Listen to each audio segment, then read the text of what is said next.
back this fall, take in some playoff baseball in the Hall of Fame. We're going to rock on with Astros baseball. It's the Indians and Astros coming up next.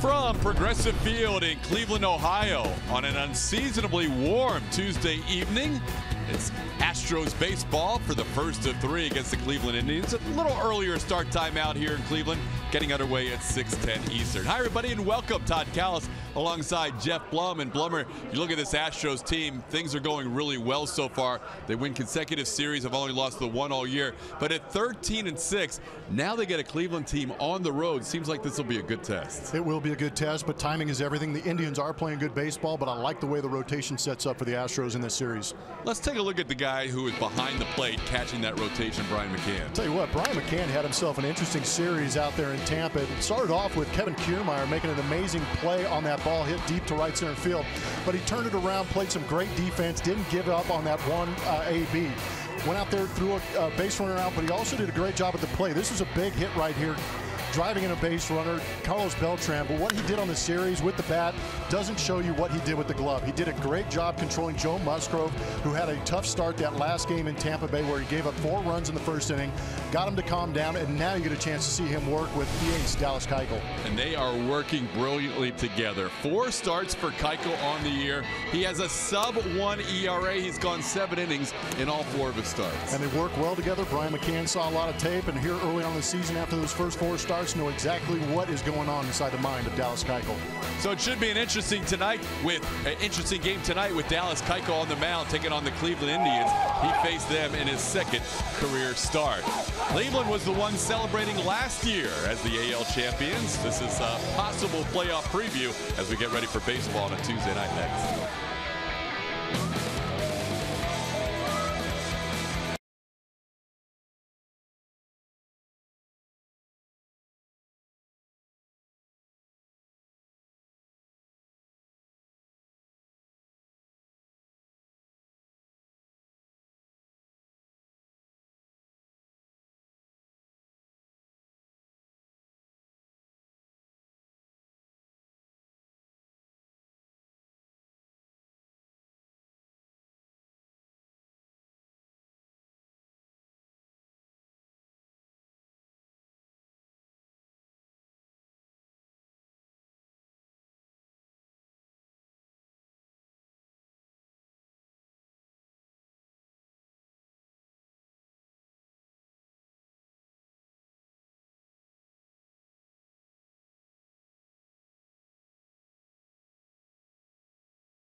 American League features two of the youngest and brightest stars in the game.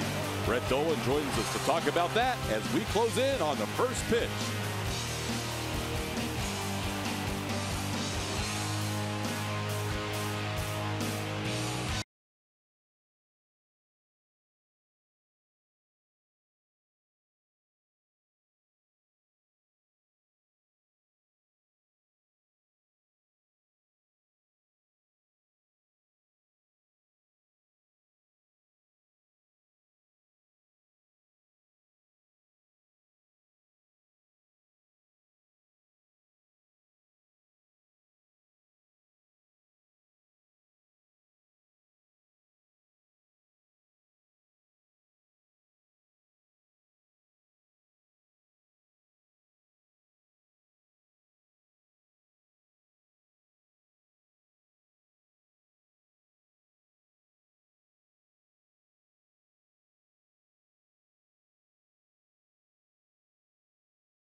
Beginning a 3-game series here in steamy Cleveland, Ohio.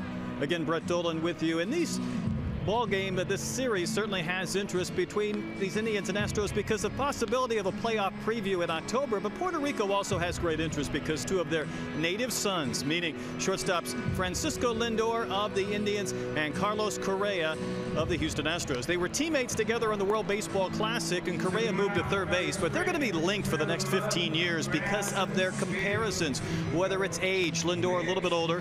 They came up about the same time, and the stats. And while Carlos has more home runs, Lindor with more base hits, but two dynamic players that are going to be a lot of fun to watch. In fact, A.J. Hinch said that Lindor is one of the most dynamic players in the league, and he should know because he's got a couple of those players on his team as well. But what A.J. likes about Lindor is the fact that batting second, he can handle the bat, he can bunt, he can run.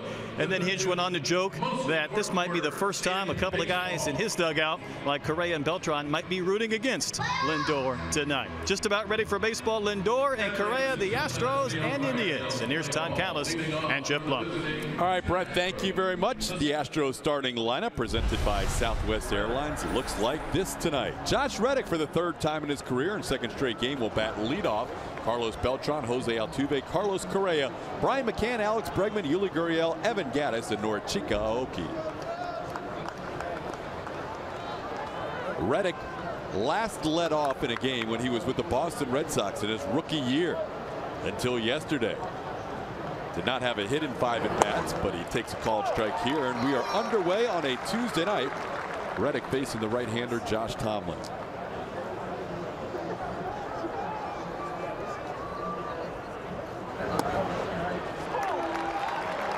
And quickly Tomlin ahead, 0-2. It's one thing Tomlin does. He throws a lot of strikes, only 2 walks this season for him, but the problem is a lot of those fastballs in the zone have been getting hit pretty hard. 72 degrees at game time, Blummer. Where are we? This is Cleveland, I think. Got to double check, right? 6:10 start, a little earlier here in Cleveland, Ohio. Reddick sends the ball in the air on the 1-2 pitch and playable. Brandon Guyer puts it away for out number 1. This is a Twitter Tuesday, which means you can send us your tweets to @RootSportsSW. Here's what we want to know tonight. Variety of topics. Pick one, pick them all. Tweet us your favorite road ballpark. Who's going to get tonight's first hit? Hurry up because it could happen soon. Who's going to score the first run and who will be the first reliever out of the bullpen? Twitter Tuesday @RootSportsSW. Carlos Beltran as a 40-year-old for the first time. Tell you what, it'd be nice to have him be on the board early with a bomb in his 40-year-old career. Celebrated his 40th birthday yesterday as he sends one on the ground where Lindor in the shift will cut in front of Kipnis and make the play for out number 2. For Houston batting third, the second baseman, number 17, Jose Altuve.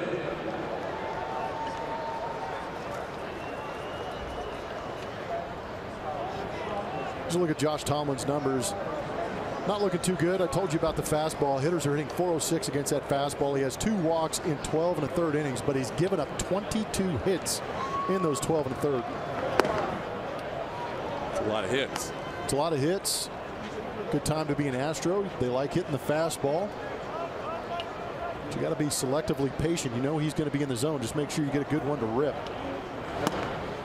There's a strike to Jose Altuve. 1-1 the count. Altuve ended yesterday with 3 consecutive hits. Gave him 24 on the year, which puts him in the top 10. So does that batting average of .324. And ahead of the count, 1 ball and 2 strikes.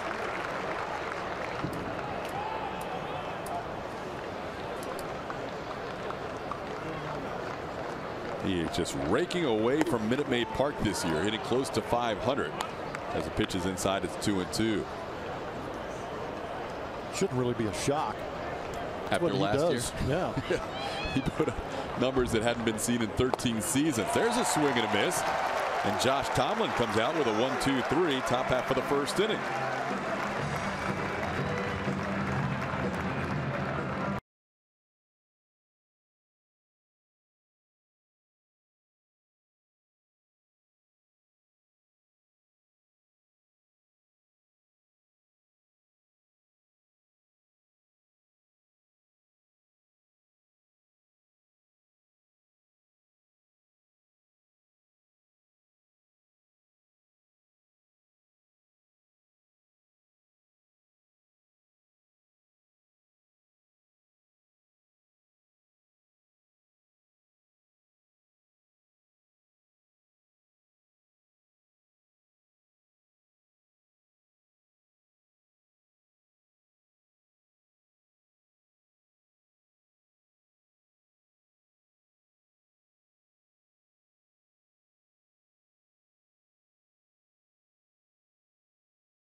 Astros failed the top half of the first inning. Here's the lineup that Terry Francona will send out for the Cleveland Indians. Carlos Santana will lead things off, followed by Francisco Lindor. Michael Brantley healthy for the 2017 season. Edwin Encarnacion, the free agent acquisition. Jose Ramirez, Jason Kipnis, Brandon Guyer, Yan Gomes, and Austin Jackson. Dallas Keuchel for your Houston Astros, a left-hander off to an electric start. We'll talk about that plenty. He's 3-0 with that sub-1 ERA. Whip is well under 1 also. The opponent batting average is under 200. These are fantastic numbers, and we talked about the ground ball percentage for Dallas Keuchel. When he is going good, he is on the edges and he's on the ground. See how that plays out tonight as Carlos Santana will lead things off against the lefty Keuchel. Indians are 3-5 this year in games started by a left-hander against them. Meanwhile, the Astros have a 10-1 record against right-handed starters like tonight's starter for Cleveland, Josh Tomlin. On the ground, nothing new for Keuchel. That's a pretty nice play by Bregman, though, to start the game, and he throws to Yuli Gurriel for the first out. I told you he was going to get ground balls. That's good prediction, Blummer. Well, you know what's great about having Keuchel go out there, too, and face this Cleveland Indians lineup is some of these switch hitters are going to be hitting right-handed. Yep. AJ knows that the numbers are a little bit better in the favor of the Astros having some of these guys hit right-handed as opposed to left-handed. So he's got a great matchup having Dallas Keuchel out there. Terry Francona said before the game he's so tough because he can move the ball so well that even if you know where he's going to be in the zone, it doesn't really help because he can cut it in, he can move it away, and that time he keeps it away on Lindor. It's 1-0. But I think to your point about the ground ball, the first batter, and you were kind of being facetious there, he's just living in the bottom third of the zone. That's what he does. I mean, more so than ever, though. Yeah. Numbers going up, but that tells me that he's healthy. He's got good command, great mechanics, because he's able to repeat the motion, repeat the release point down in the zone. And he's also one of the guys in the American League. I think he's the best at hitting the edges. Almost 12% of his pitches are dotting the inside or outside down and out corners. Like that one. Yeah. That's a nearly unhittable pitch. See the location on that pitch on our strike zone, brought to you by MD Anderson. Just a little backdoor breaking ball, just nipping the edge. Lindor batting 300 as a right-hand hitter, 315 overall. The last one bounces up there. It's 2-2. You heard from Brett Dolan a minute ago talking about the superstars at ages 23 for Lindor and 22 for Correa at shortstop in this series. That's going to be fun to watch. These guys are fun to watch on their own, but then you put them on the same field, it's that much better.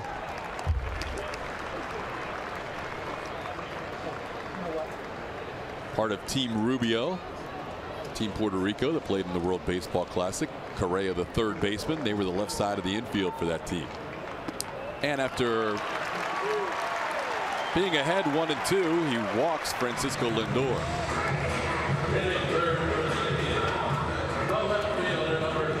He is human, but he misses below the zone. Didn't get the chase from Lindor.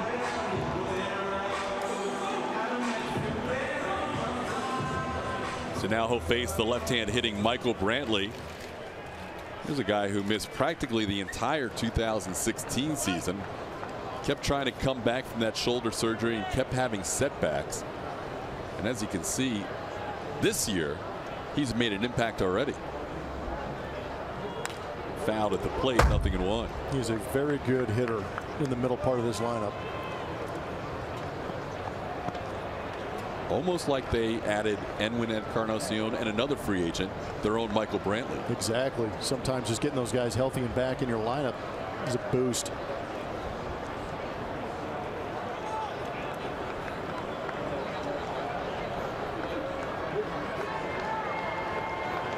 On the ground towards Altuve. Quickly to Correa. The return in plenty of time. Astros turn a double play. So after a one-out walk, Dallas Keuchel gets that ground ball to get out of the inning.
Toyota.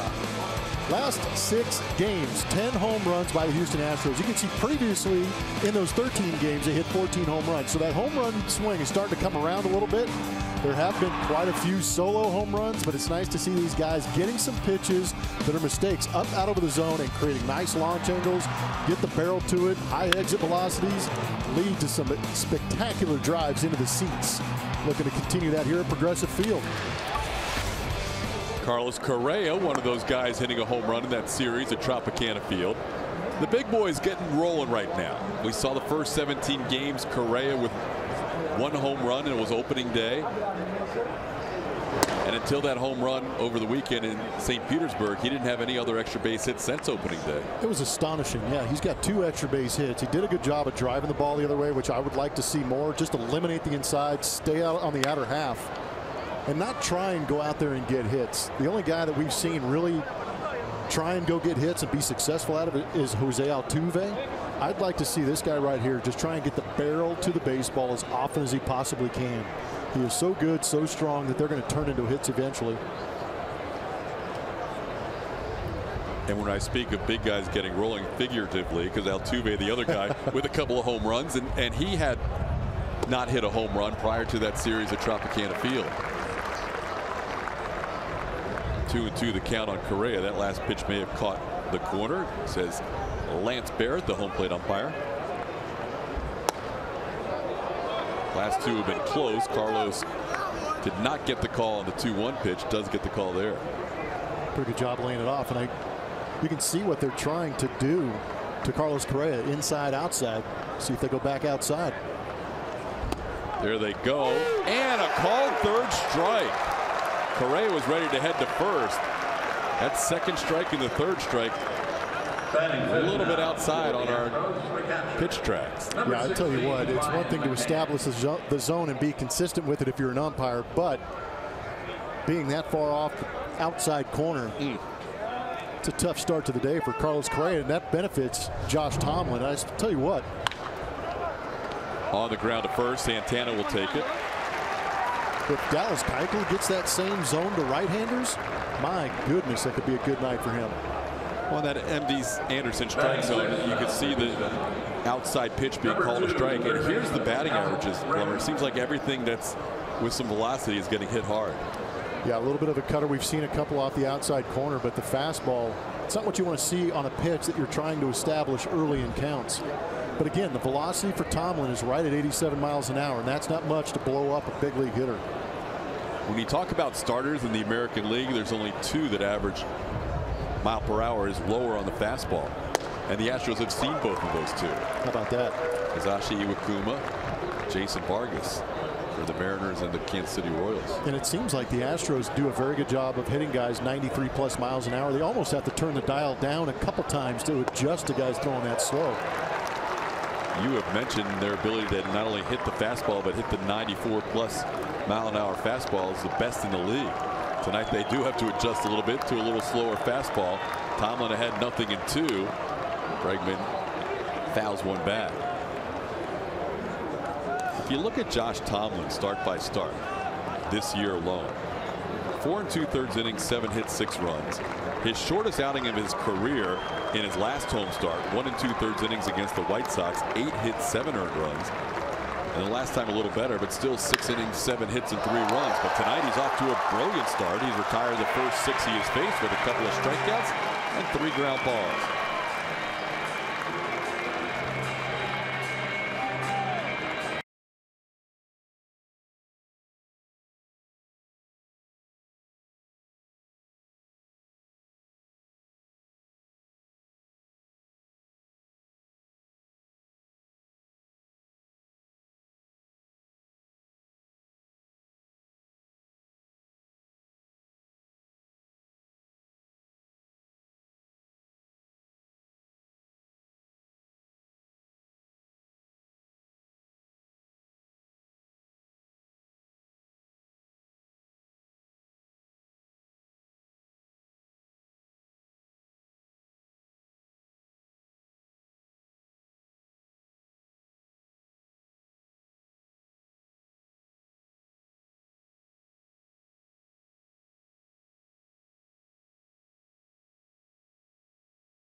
3-2 from Cleveland, Ohio, Progressive Field. Big scoreboard out there in left field, and it shows you that Edwin Encarnacion, the newest Indian, will lead things off here in the bottom half of the second inning. Yuli Gurriel still getting to his position, and Dallas Keuchel said, hey, where were you? I was ready to go here. Why is he late for these innings? That's the second time. Someone's got to get Yuli on the field there. It pitches away for a ball. It's 1-0. Let's send him our call sheets to tell him how long the breaks are in between innings. Speaking of Yuli, and we'll see him after this pitch on the 1-0 delivery, but one of the challenges of playing first base is when you have a shift, knowing how far off the bag you can go and still be comfortable getting back on a grounder. It's a tough spot to be in because he is Han Solo over there on the right-hand side, but he's got to be able to get to the bag in enough time to set up and give those guys on the left side a good target. It's a tough place to be in, and I'm sure the conversation is, Yuli, get off as far as you can, wherever you're comfortable getting back to the bag. Ricky Weeks Jr., who is playing for the Rays for the first time at first base, his whole career basically at second base, said that was the hardest thing for him when they do shift like this, knowing how far he can get off the bag and still be comfortable getting back to take a throw. There's a certain level of uncomfortability when you're a first baseman running to the bag with your back to the baseball. It's not good. Called strike for Dallas. It's 3-2 to Encarnacion. Encarnacion, Jose Ramirez, who is having quite a start, and Jason Kipnis. Only Chris Davis, Crush Davis, has more home runs than Double E since 2012. 42 of them last year. And 127 RBIs.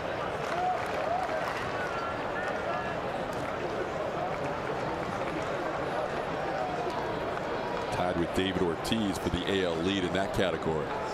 3-2, a late swing and a strikeout for Dallas Keuchel, his first of the night. Going to look now at our Ford spray chart with Jose Ramirez coming up. And we're going to look at Dallas Keuchel's pitches in a heat map this season. Fastball on the left-hand side, the off-speed on the right-hand side. What an unbelievable job of staying middle down with some of those pitches. And I think Brian McCann has really encouraged him to work off those edges. He sets up and makes a good target. But what I like to see with that fastball is you're seeing some of those pitches inside the right-handers. He's doing a very good job with the four-seamer and the cutter, getting in on those right-handers, keeping them off the outside edge. Oh, and 1 to Jose Ramirez.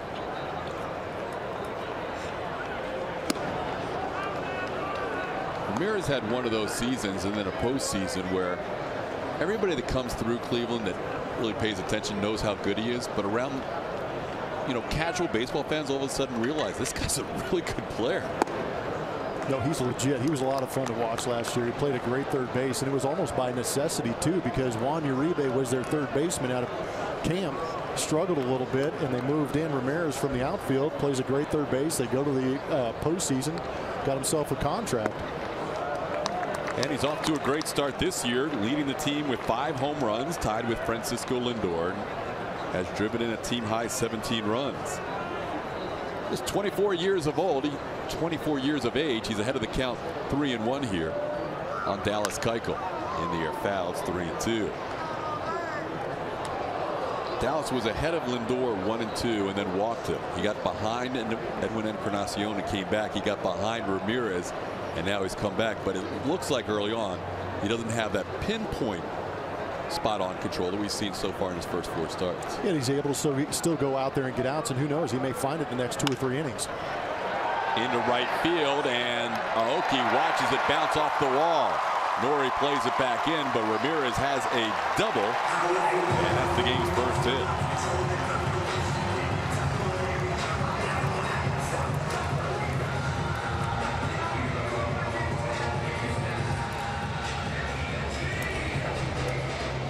Good piece of hitting by Jose Ramirez, staying on that outer edge, but that is not an easy pitch to go the other way with. That was just a great piece of hitting by Jose Ramirez. If you're going to make a complaint at all, maybe caught a little more of the center part of the plate than anything, but still down in the zone. So Keuchel will work out of the stretch for the second time tonight. Got a double play the last time he worked out of the stretch. Not really in order here with the guy in your screen at the bottom half. Jose Ramirez on second, and Jason Kipnis takes a called strike, 0-1. Kipnis healthy again. He began the 2017 season on the DL with a right shoulder strain. Just activated 4 days ago. 1 for 7 in the early part of his season.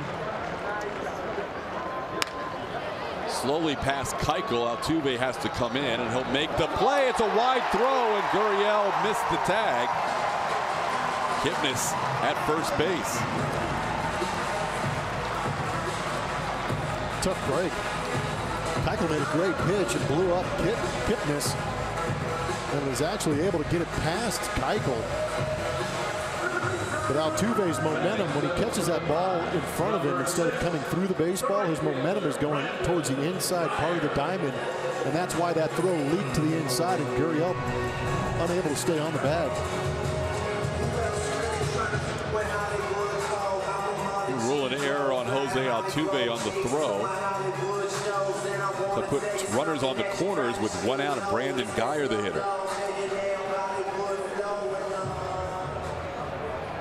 Of all the guys in the lineup, see his numbers against Dallas Keuchel. Guyer has the best numbers against the Astros left-hander.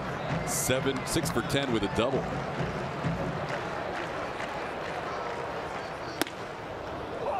Fastball for a strike, 0-1.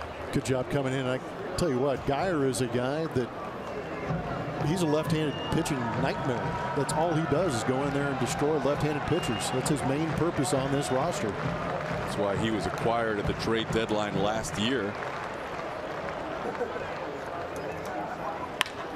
They could get another double play. Correa to Altuve, just what Dallas Keuchel needed for this second straight inning. He gets an inning-ending double play. This time Correa to Jose Altuve. Game's all about redemption, and you know, playing behind Dallas Keuchel, you have an opportunity with that ground ball.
Astro poll.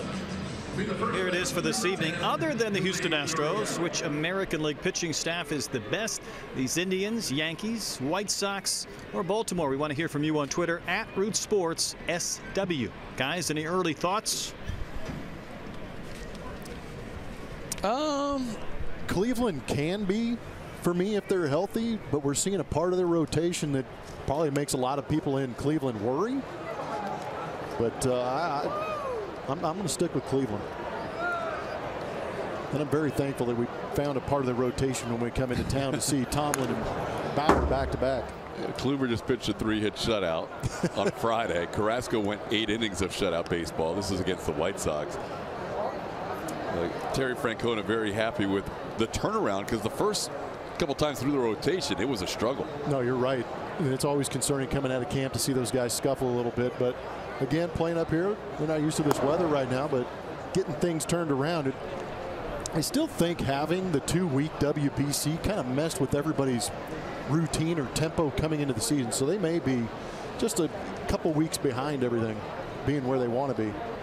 Yuli Gurriel with a 2-1 count. Brett, what else do you have for us? Well, think about it, guys. The Indians just went through a stretch where their rotation, everybody picked up a win on the road trip.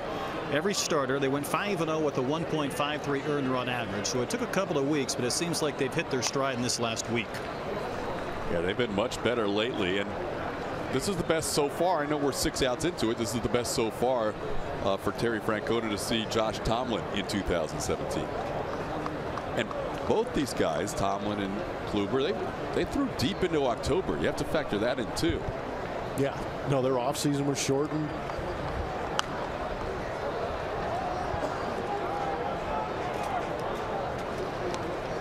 Three and 2 the count to Yuli Gurriel. We will see Corey Kluber on Thursday night. All night games here. And again, if you're just joining us and wondering why the game has started, they start them a little earlier here in Cleveland. 5:10 back in Houston, 6:10 on the East Coast as Gurriel fouls one away. Stays 3 and 2. Yuli with a 3-hit game yesterday. Has hit .457 in his last 10 games.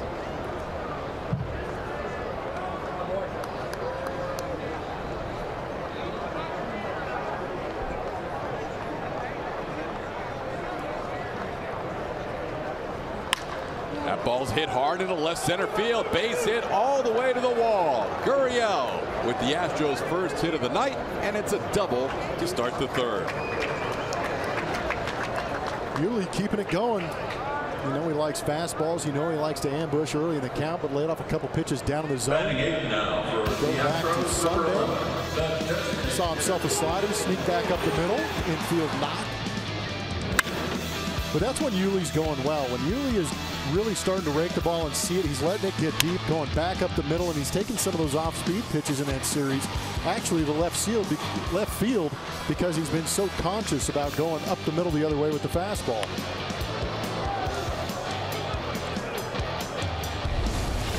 Down the gap in left center field. That hit to right field yesterday was huge. That was the 9th inning. Alex Colomé was going for a 2-inning save for the Tampa Bay Rays, and Gurriel led off that 9th with a base hit and would eventually score on a sacrifice fly just deep enough off the bat of this guy, Evan Gattis. Gattis DHing tonight, coming in with a .294 batting average.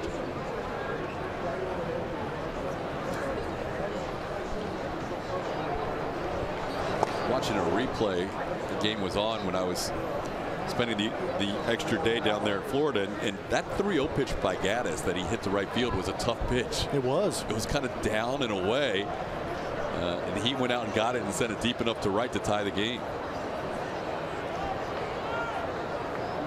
A.J. Hinch showing a lot of faith in Evan to drive in that run, giving him the green light, and that's what he did, and the Astros would win the game in 10, 6-4. In the air into right field. Long run for Brandon Guyer in foul territory. Can't quite make the play. Gurriel was going to tag. Guyer frustrated.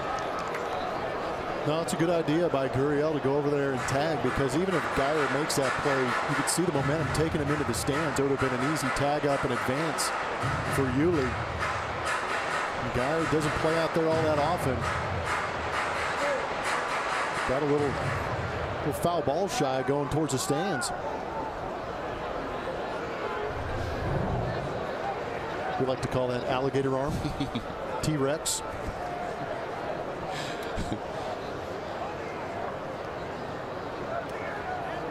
Saw the velocities there for Tomlin on the fastball.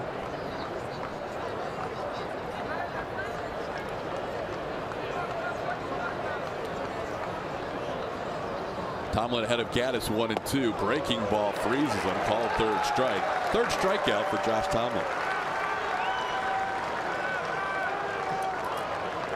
Batting 9 for Houston, number 3, the right fielder, Norichika. It's maybe a little bit of brain lock. You see that ball jump out of the pitcher's hand and you assume it's going to be high, but when it's coming at you 70 to 74 miles an hour, there's plenty of time to create break. maybe gravity takes a hold of it too.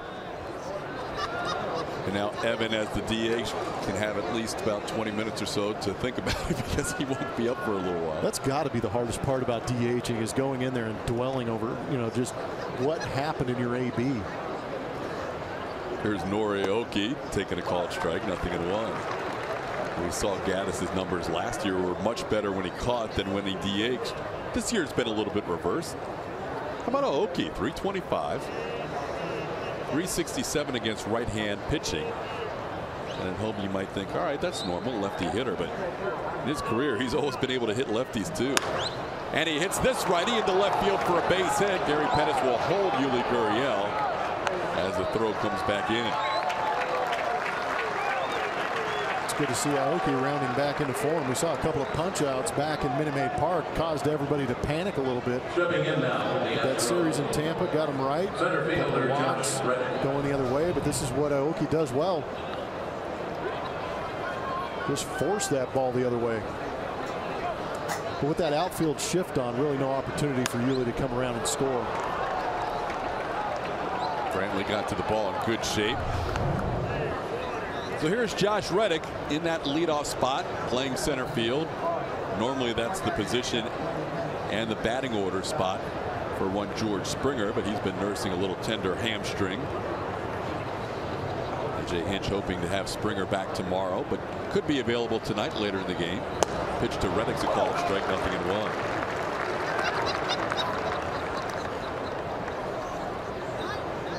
Appreciate all your tweets on this Twitter Tuesday. Sharing them with the audience throughout the course of tonight's game. Check it first, and Aoki gets back.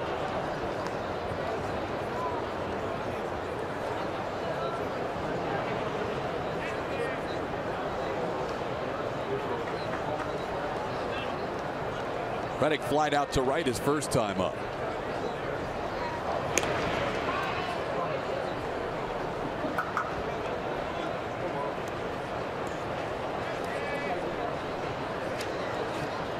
Astros trying to get on the board first tonight.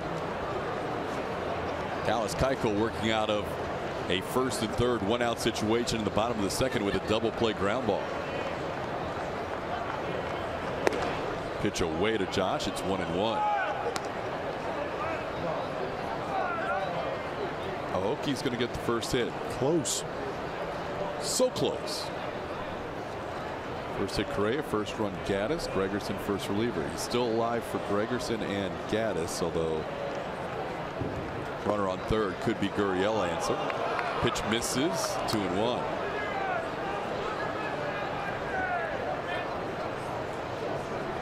It's a good time to hit right now. 2-1 count. Tomlin doesn't want to fall behind 3-1 and make it an even better count. Indians playing double play depth. Tomlin doesn't get a lot of swings and misses. Maybe we'll see AJ put the runner on. Could be. Well, he stays and he sends one into the air on the infield. Lindor's trying to figure out whether to catch it or let it drop, and he catches it. No chance to turn to double play if he let it drop. At the plate now for the Astros, number 15, so 2 outs, and Carlos what you heard in the background was the frustration of Josh Reddick. Rightfully so. That's not what you want to do in that situation, is hit a soft pop-up. You want to find a way to drive that guy in at third base, less than 2 outs.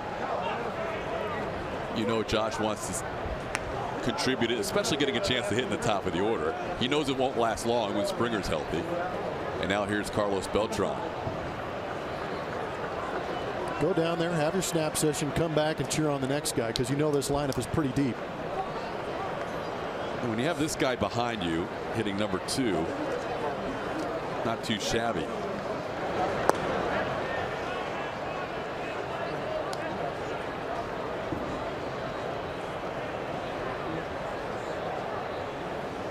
Want to know the count? See the swing and miss percentage, second lowest in baseball. His swing and miss percentage on the fastball is the lowest, a little more than 2%. 1-0 pitch is down low, and now Beltran's in a good hitters count at 2-0. Grounded out his first time up, but he grounded the ball in the spot that is open now. They don't go 3 on the right side with runners on.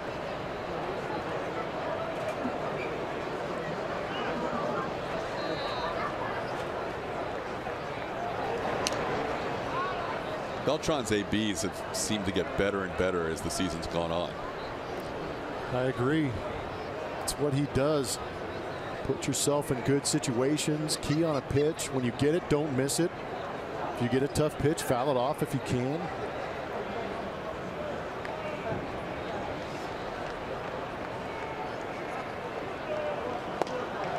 Strike, it's 2-1. I think that's an interesting take, considering we just saw Josh Reddick in a 2-1 count get a similar fastball and get blown up. I think that Carlos Beltran's looking for something a little more out over the plate that he can get extended on. Didn't want to get tied up like Josh did.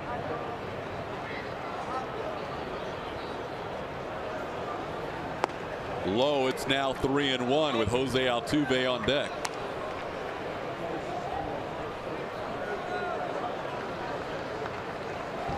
Or you see what he throws in a 2-0 count, work yourself into a 3-1 count, and maybe guess that same pitch that you saw in the 2-0 count. Get it and drive it.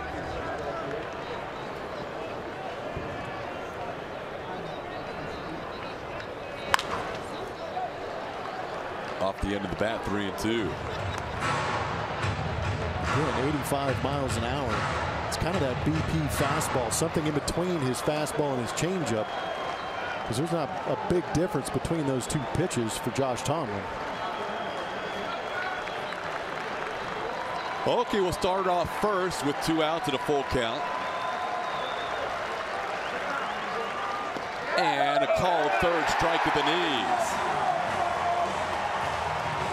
4th strikeout for Tomlin, and he works himself out of a 1st and 3rd 1-out situation. Beltran has a little chat afterwards.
It's going to be brought to you by Kubota. Back in 2005, Roger Clemens had 32 starts in that season. You see the ridiculous numbers he put up, finishing the season with that 1.87 ERA, leading that Astros staff deep into that 2005 postseason. Did a great job getting ex-Astro Carlos Beltran for the New York Mets, but had everything working. And he was also backed up by Andy Pettitte, Roy Oswalt, Brandon Backey. It's a great rotation led off by Roger Clemens. Yeah, that's quite a rotation right there. One of the fans on our Twitter Tuesday said who would win a 3-game series. Saw that. You saw that? Yeah. It's a tough call.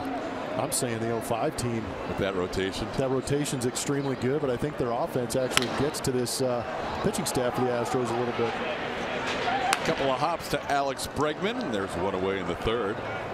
Dallas Keuchel has gone 4 straight starts, Plummer, with 7 innings pitched, 1 or fewer runs allowed. That's the list. Stellar list. I mean, Rocket twice with the Red Sox in '91, with the Astros in '05. Just saw that flashback. Knuckleballer Tim Wakefield did it in '95. Tim Hudson, Chuck Finley, Matt Harvey, the most recent 4 years ago.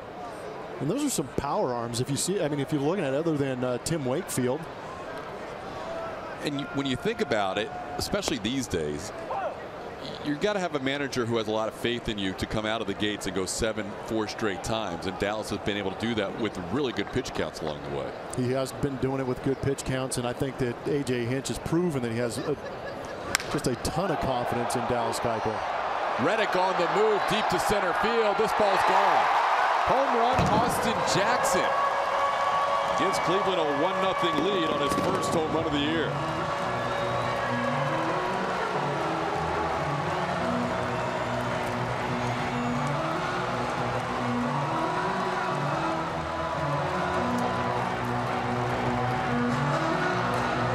I didn't see that coming. Not off the bat of Austin Jackson. He's gotten himself off to a pretty good start, but having that oppo pop off Dallas Keuchel.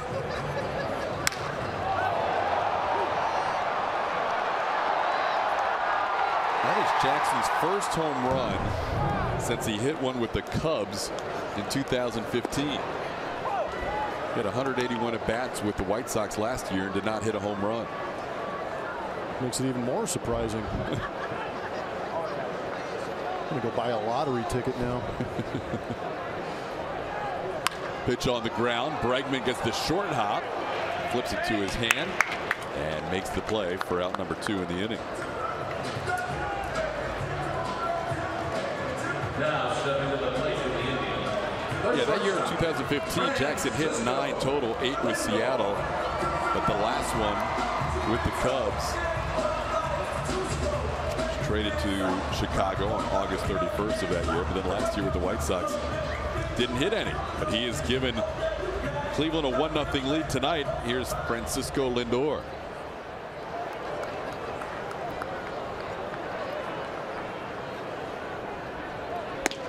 Pitches a strike, 0-1. Lindor walked his first time up.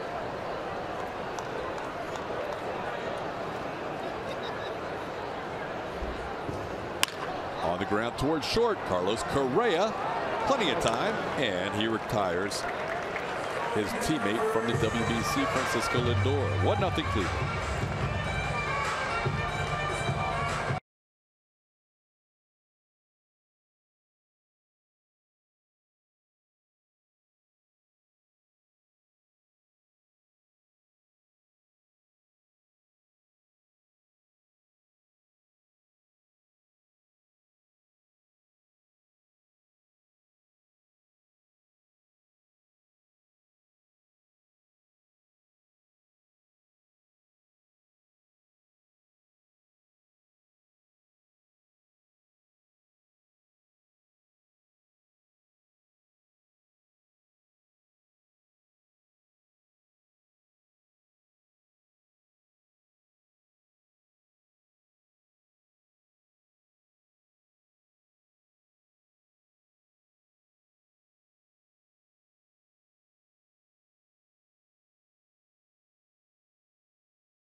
Every Friday night home game, it's the Stro Zone.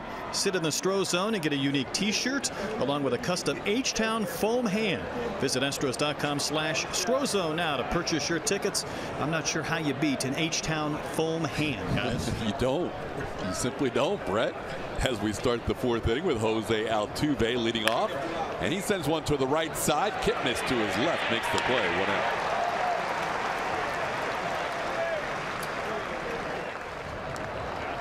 So Altuve retired for the 2nd time tonight. Josh Tomlin got out of a little trouble last inning, but he's looked pretty good so far. Just living on the edge. That's a good song. But that's what you got to do when you don't have the velocity to make mistakes up out over the plate. You've got to stay on the edges and get some of these hitters to chase and stay away from barrels. He hasn't done it up to this point, but the first couple innings we've seen it, first time through the order, he's done a good job of avoiding barrels. Here's a strike, 0-1. We've talked about it before with a Jason Vargas and even a Hisashi Iwakuma pitching below normal fastball speed, and there's a ball into center field for a base hit on Carlos Correa. So see if the Astros can make the adjustment to a guy who does not throw in the 90s, which is almost your basic starter now. I mean, almost everybody throws in the 90s. Well, everybody's a 92, 94 guy, it seems like, but somebody finally stayed back on that breaking ball like Correa did just there. Let the ball travel, keep the hands back, and then smoke it right back up the middle. You've talked about being able to see that pitch out of the hand. What's the key for you as a hitter to be able to stay back? It's the connection between the mind and the body. You got to have those connectors talking to each other, enabling yourself to see the ball up, because your mind is going to recognize up. The key is to have the body not panic. Keep the hands back, even though the foot is going to get down a little bit earlier than normal. Keeping the hands back in that slot ready to fire is the key. Good to see Carlos do that. Base hit up the middle. And here's Brian McCann. Blummer talked about McCann before the game. Quite a series against the Rays, offensively and defensively. This is a guy that's made a big impact in the first month. What a roller coaster ride that series was for him. Getting some big hits. He had that one wild pitch, or a pass ball, I should say, in the dirt that got away from him on the strikeout, led to the sum of the 4 runs. He took full responsibility. And isn't it ironic that he comes back later in the game and gets the game-winning hit? He didn't have to take the full responsibility. No. Most catchers would not have even mentioned it, because it was the ball in the dirt. It actually hit the plate, as you saw. Yeah, it was odd how it skipped off the plate. And he not only took responsibility, he said, that was my fault for all 4 of those runs. But somehow he and Joe Musgrove put the wheels back on for 5 innings of shutout baseball after that. Well, and in talking to AJ before the game and asking him what makes Brian McCann a little bit different in how he works with these pitchers, is he's not afraid to have these guys make in-game corrections. If he sees a bad breaking ball, he may call another pitch to get the arm back in a slot that he wants. Up the middle, stopped by Ramirez to Lindor. 1, not in time. It's a little wide on the return. What a play by Ramirez to Lindor, though, for the force out at second. And you can hear the appreciation from the locals on the play from Jose Ramirez. I thought that ball was going to sneak up the middle. And remember, Jose Ramirez is a third baseman playing well to his left on the shift, laying out, and the back hit it flip from his belly. Almost had enough time to get McCann.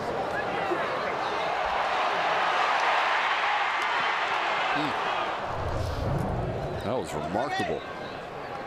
Yeah, not your standard 5-6 fielder's choice. And if somehow that ball eludes Ramirez, it's an easy first to third, because no one's on the left side of the infield at that point. There is nobody over there. Instead, a near double play. Here's Alex Bregman on the ground towards Ramirez. Much easier opportunity, and he makes the play to second to Jason Kipnis, and that'll do it for the Astros. We're through 3.5, 1-0 Cleveland.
Cleveland, Ohio, just off the lake. Very pleasant Tuesday evening. Expecting good weather again tomorrow. Warm weather. Yeah, this is weird. I did not pack for this because all of the weather forecasts leading up to us leaving said it was going to be 45 and miserable yesterday, maybe 60 today. If there's something you packed for the Florida end of the trip that you didn't wear, you're still good. Oh, I'm reusing it. You're going right back there. Oh yeah, I've got some fabric softener and air freshener for Breeze. Here's Michael Brantley taking a strike, nothing in one. Oh, there's nothing Aquavelva can't cover up.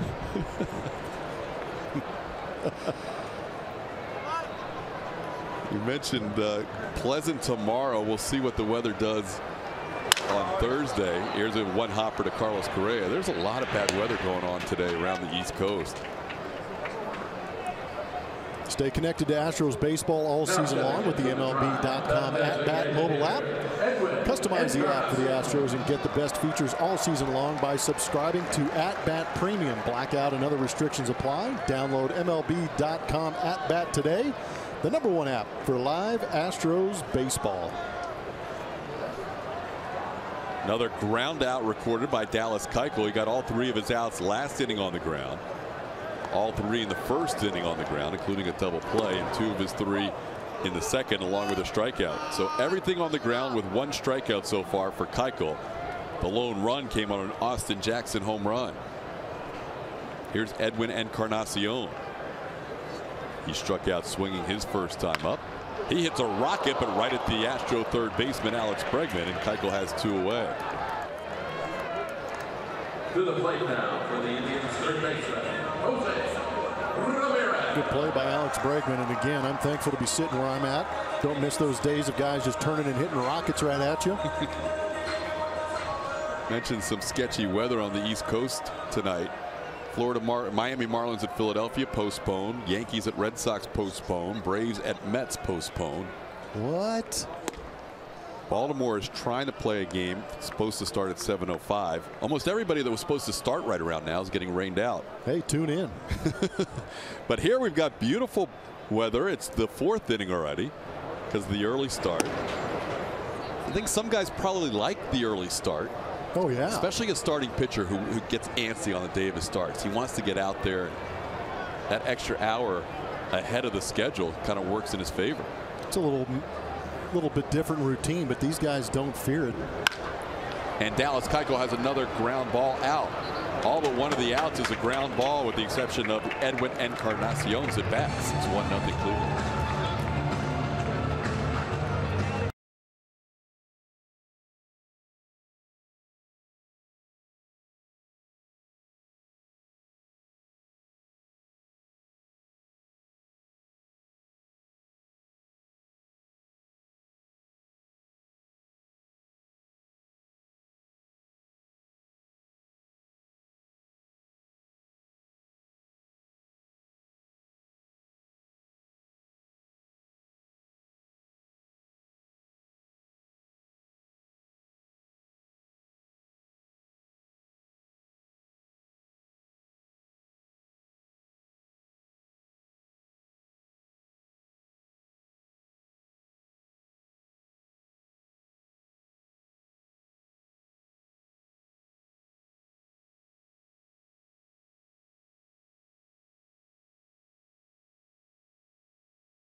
Airlines, yes to low fares with nothing to hide. That's transparency. And by H-E-B. No store does more than my H-E-B. Rock and Roll Hall of Fame. Some of the people on the Astros traveling party got a chance to head over there during the off day. Indians lead The Astros 1-0. Others will still attend during this trip. I'm going to go tomorrow. Nice. I'll go check it out. Pearl Jam's going in. It's kind of my generation. That's your jam. Strike to Yuli Gurriel, 0-1. Have you been?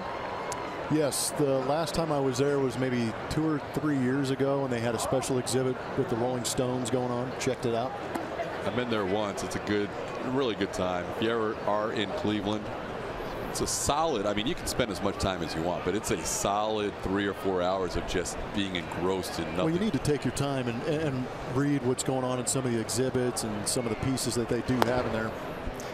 Hey guys, by the way, you have to be an artist or a band for 25 years before they'll even consider you for that Rock and Roll Hall of Fame. Just some of the knowledge I learned today. So if you think the Hall of Fame voting for baseball is a little bit messed up, it's really crazy for the Rock and Roll Hall of Fame. They've got a board, they've got historians, some of those inside the hall get to vote as well. So it's a convoluted process. And right now they are honoring John Cougar Mellencamp. Is that correct? I believe. I think that's the special. They have like a floor dedicated to one of the artists, either performer or group, as Yuli Gurriel thought he walked and now he's back. Well, Journey's going in this year, and of course with Steve Perry, not our famous Steve Perry from the visiting clubhouse, the other Steve Perry and Journey. Steve Perry, yeah. Ball rocketed foul, but they usually have a floor dedicated to one artist or one group, and I think they said, at least the guys that went yesterday told me there was Cougar, John That's Cougar kind of cool. Mellencamp. Yeah, it shows you a lot about an individual artist. When I last went, it was about Bruce. So what do they do when John Mellencamp's stuff starts filtering in and not John Cougar? They have separate sections. They have a Cougar section and a Mellencamp section.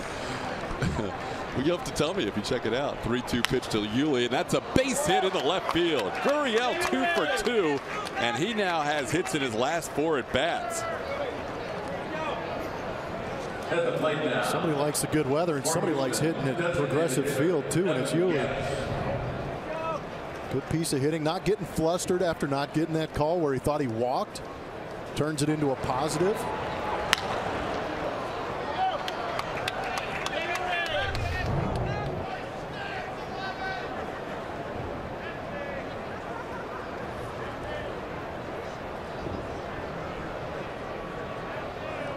Evan Gattis on the ground towards the middle. Lindor cannot quite get it to Kipnis. Everybody's safe.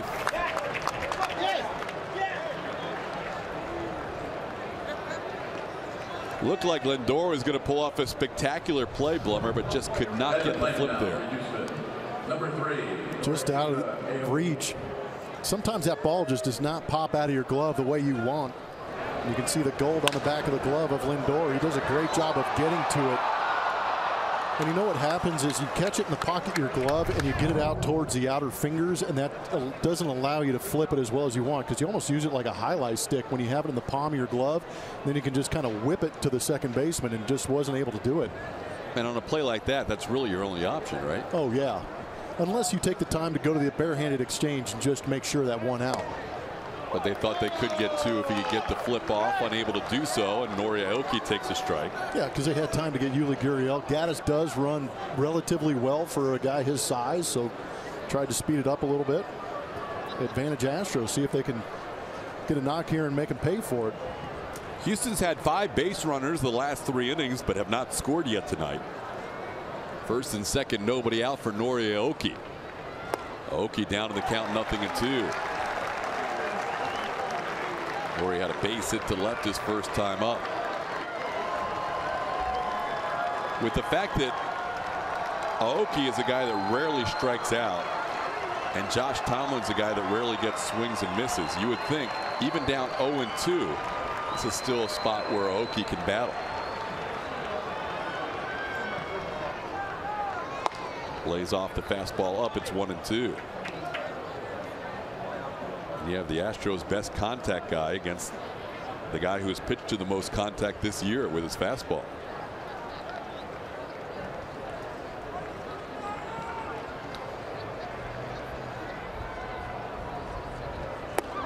Inside, 2-2.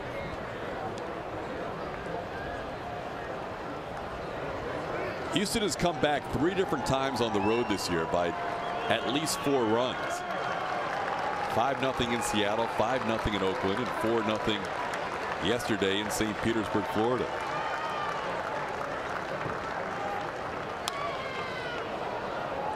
Aoki keeps it at 2-2. Good job by Ted fighting in this at bat. My boy Ted Aoki. I'm just going to leave it out there. Last time I called him Ted, I think he got 2 hits. I think you're right. Got him out of his slump. I think he hit a home run when you called him Ted. Good call. I forgot about that out in Oakland.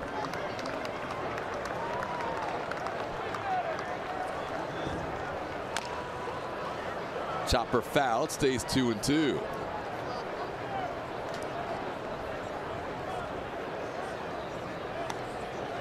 Norrie batting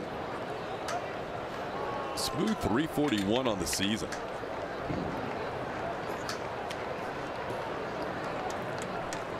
He's doing damage with that double flapper on. He is. He was on base 3 times yesterday with a couple of hits and a walk. He's been on base 4 of his last 5 times at the plate. Just spoiling 2-strike pitches. That's what he does. The way he drifts out there, it's almost like he gets to a point where he doesn't know what to do with it, and he just kind of throws the barrel at it and fouls it off.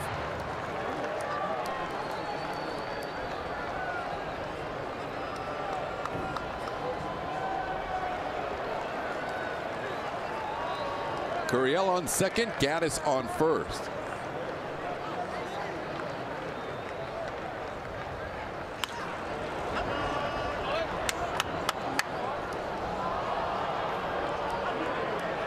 Usually you're ahead of a hitter 0-2. There's not a conference on the mound at some point. Yeah, this might be a little bit of a breather. They've thrown pretty much everything at Aoki, and he keeps fouling it off. Talking about the sequence, but at the same time, he's thrown a couple of pitches in this inning so far. Calm him down and make sure he focuses on this next pitch.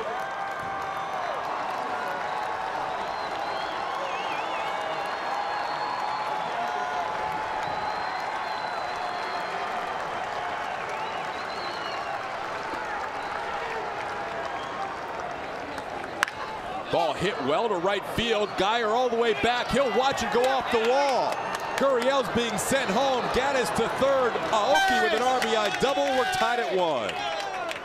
Teddy Aoki working the count, gets himself a mistake and hammers it off that right field wall.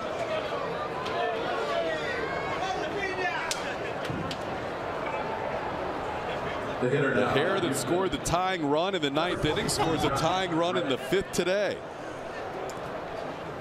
After trying to go the other way, Tomlin tries to come into the kitchen of Aoki, and he turns on it on a line to right field. How about that? After getting down to the count, 0-2. Impressive AB by Aoki. Now the infield is in for Josh Reddick. And Josh takes one down low for a ball, 1-0. Josh frustrated with himself in the last AB with a little pop up to short, trying to battle through an 0 for 11 right now and pick up his first hit as a leadoff hitter for the Astros. He went 0 for 5 yesterday, 0 for 2 so far tonight. Great opportunity here, though. Lays off that pitch away. It's 2-0.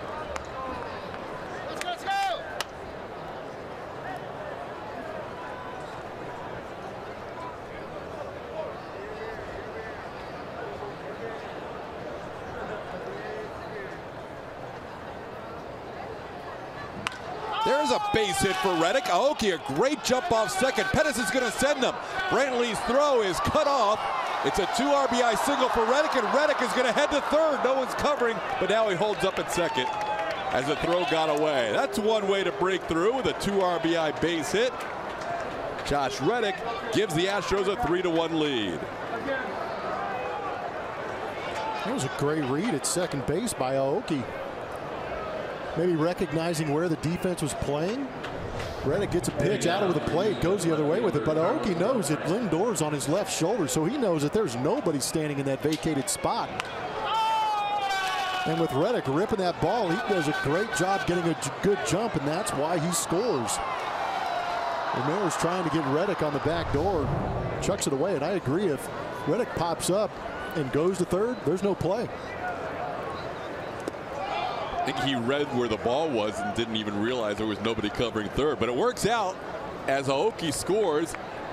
Big smile from Nora Aoki. How about the leadoff spot being the RBI spot in this Astros lineup? George Springer with a team high 13. Here's Carlos Beltran. And we've always said it's very difficult to navigate your way through this Astros lineup for a second and third time. And now towards the bottom half of the lineup, the bottom third of the lineup this inning, around to the top, Josh Tomlin is running into trouble. Well, remember when Josh popped out in that second AB with runners on? Went back, snapped, get that out of your system, show up your next time, you have an opportunity to make it up. Don't carry that AB into your next one. And he took a swing with a 2-0 pitch that just perfectly out to left field. Not trying to do too much, just get the barrel to it, knowing that a base hit drives in 2. Ted showing some wheels. I like the whole at bat from your buddy Ted, that he was down on the count. Pretty impressive. 0-2 and still got a pitch he could drive. There's Carlos Beltran swinging through that pitch. Strikeout number 5 for Tomlin. Let's go back to Tampa. Jose Altuve sneaking a couple hits the other way. Keep that average well above 300. But you know that's what the young man wants to do.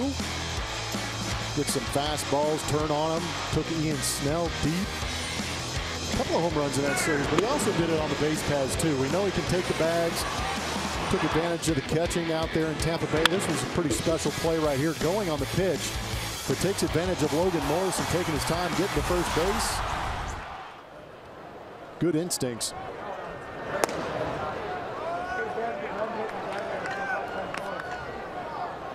Altuve takes a pitch inside for a ball, 1-0. It's a guy that can hurt you so many different ways. As we take a look at Nick Goody warming up in the Cleveland bullpen.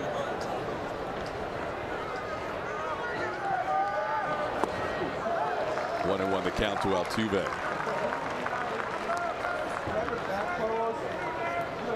Jose ended that series with 3 consecutive hits, home run, bunt single, and single in the 10th. He was part of that 2-run mix where the Astros took a 6-4 lead in the 10th. Tonight 0 for 2, batting for the 3rd time in the 5th inning.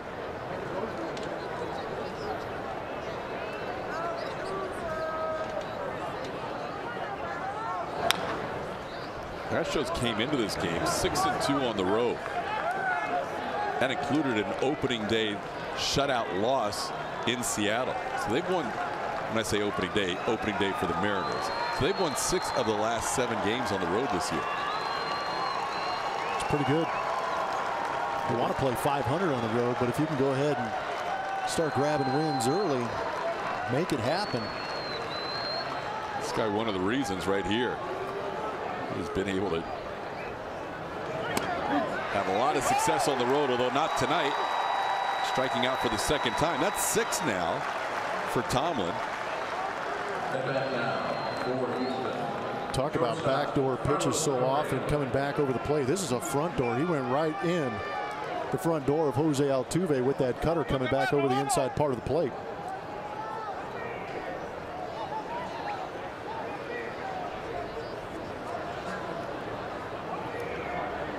Carlos with a base hit his last time up.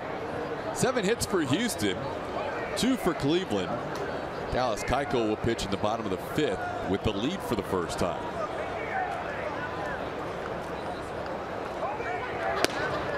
Pitches away for a ball. It's 1-0.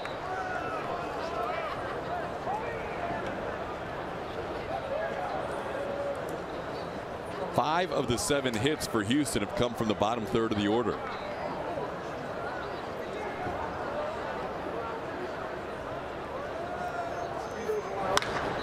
Ball hit high in the air to center field. Drifting back on it is Austin Jackson. He'll wait. Correa just got under it. Big inning for the Houston Astros. Yuli starting it off with that leadoff knock. Infield knock from Evan Gattis, backed up by a great AB by Nori Aoki, ripping that one off the wall in right field. Then Josh Reddick redeeming himself with that base hit the other way, scoring 2. Astros lead 3-1.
Astros leading the Indians 3-1 with a 3-run top half of the 5th inning. Nori Aoki an RBI to tie the game, and then Josh Reddick driving in the 2 go-ahead runs. Jason Kipnis takes a called strike from Dallas Keuchel. It's 0-1. Kipnis reached on an error by Jose Altuve his first time up.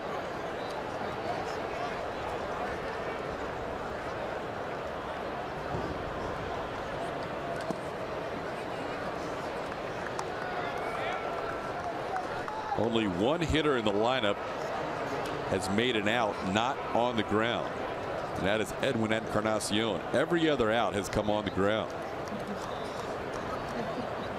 1-1 pitch away. It's 2-1.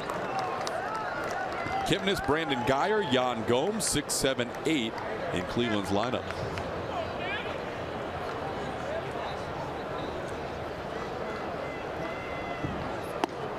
When you look at Keuchel's numbers on the year, and there are so many to dissect that are so good. And obviously the first one that jumps out at you is a sub-1 ERA through 4 starts. That's 3rd best in the American League. Misses there, it's 3-2. But he has all the other peripheral numbers that make that guy thrilled, Brent Strom, and allow him to have gone 4 starts in with 7 innings or more every outing. Deep to center field. Reddick all the way back to the track. He leaps up and he makes a phenomenal catch. Josh Reddick, not normally a center fielder, may have robbed Kipnis of a home run. Woo! How about it? Josh Reddick saving the day for Dallas. Keuchel drove in 2 last inning. But this is an incredible play. Kipnis did a great job staying back on the breaking ball from Dallas Keuchel. But you get a chance to see Josh Reddick in center field, usually playing right field, making the adjustment. I was a little worried he was getting too close to the wall, but he timed it nicely. He did steal a home run. Wow, great play. Did you see that? That was his look. So beautiful play by Reddick to start the bottom half of the 5th inning. And somewhere, you know the humor of this team, someone saying to George Springer, thank goodness Reddick's out there. Yeah, no kidding, right? 1 out, nobody on. Here's Brandon Guyer. On the ground, should be easy for Altuve, and is 2 outs.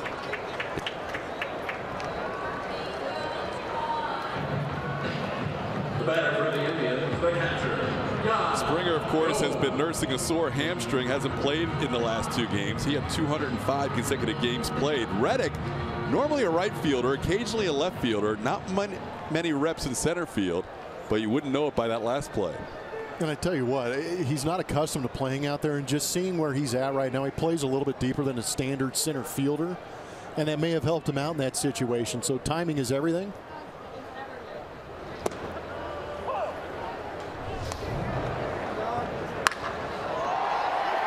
And just imagine that Josh Reddick is going up to drop the people's elbow on this thing, and he does.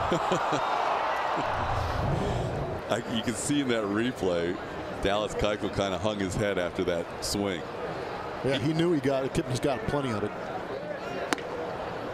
Pitch is up. It's 1-1.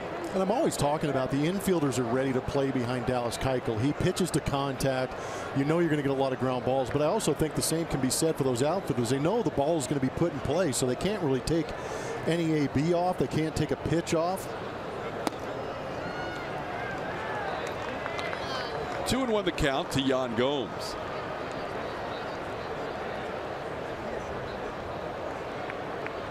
Well, if Keuchel's able to continue that streak of 5 straight starts, he owes a lot to Josh Reddick, because that was within inches of being the first 2-run game he's pitched this season.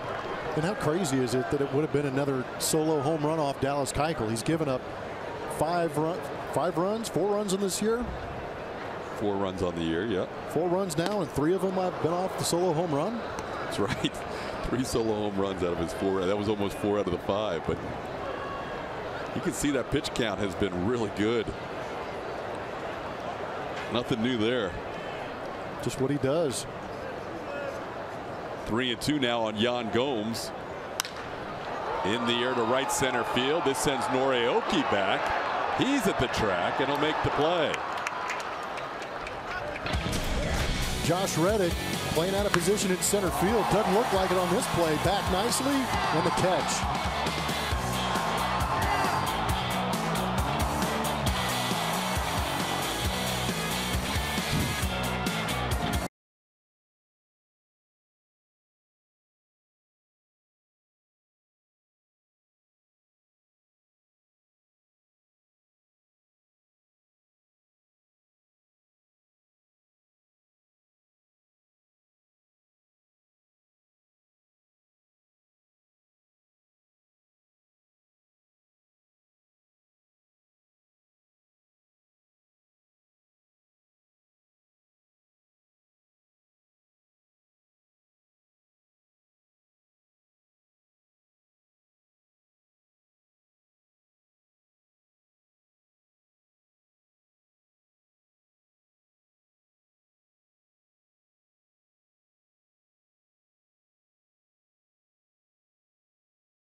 Kick off your weekends during Friday night home games at Minute Maid Park with the best fireworks show in town.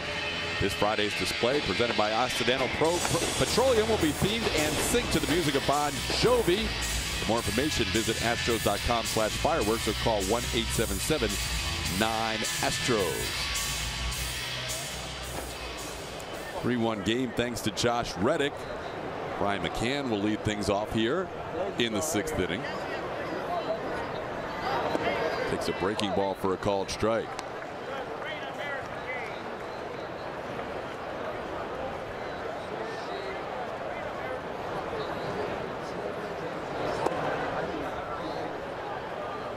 McCann 0 for 2, facing Josh Tomlin for the 3rd time. Tomlin allowing those 3 fifth-inning runs, but other than that, he's been pretty solid. He's worked out of trouble the 3rd and the 4th inning, but then finally the Astros were able to scratch 3 runs against him in the last inning.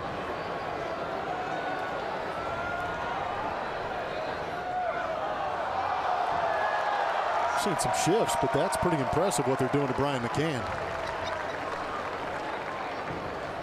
They're almost thinking about getting Jose Ramirez over on this side of the diamond. In the air to center field, drives Jackson back to the track. Austin is there and makes the play.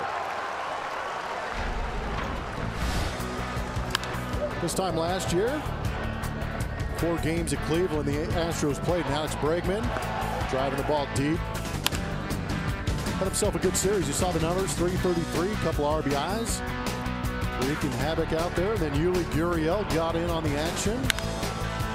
Take that, Andrew Miller.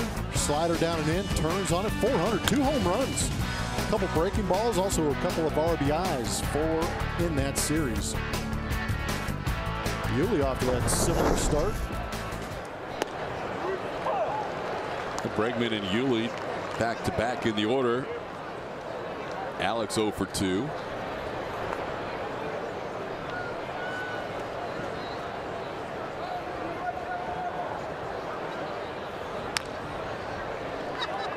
Foul tip, 0-2.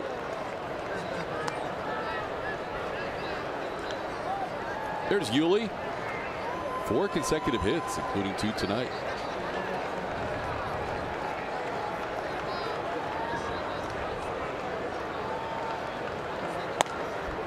Pitch up high, it's 1-2.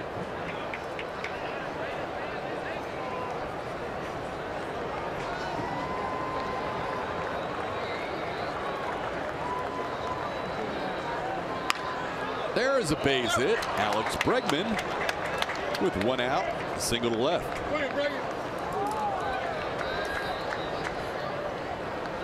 It's good to see Alex get a hit without anybody on. Usually he's getting those knocks with runners in scoring position. Right here, does a good job staying back on that little bit of a slider, maybe a cutter from Josh Tomlin. Turns on it nicely. It's always nice coming back to a ballpark where you have good numbers too. And Yuli seems to be locked in right now.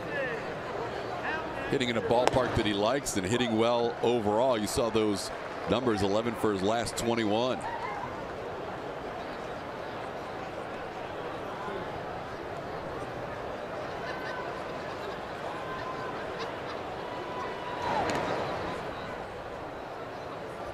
Yuli's average is up to 345. The Hokies at 357. Look at the bottom third of the order. You look at it. 5 of the 8 hits. We thought there would be guys complaining about hitting down there. These guys are thriving on it. Guys, you were mentioning Gurriel with the 2 hits today. Now 17 for his last 34. Even I can do the math on that. And maybe the biggest unknown coming into this season. I would say these last 10 games have been pretty impressive. It really seems to have coincided with his strike zone. Yeah. And not swinging at a pitch like that. Well, we know he is very aggressive. He's one of the more aggressive guys in all of Major League Baseball. It's swinging at the first pitch. But what I like is that if he does get that first pitch that he likes, he's either smashing it or taking it.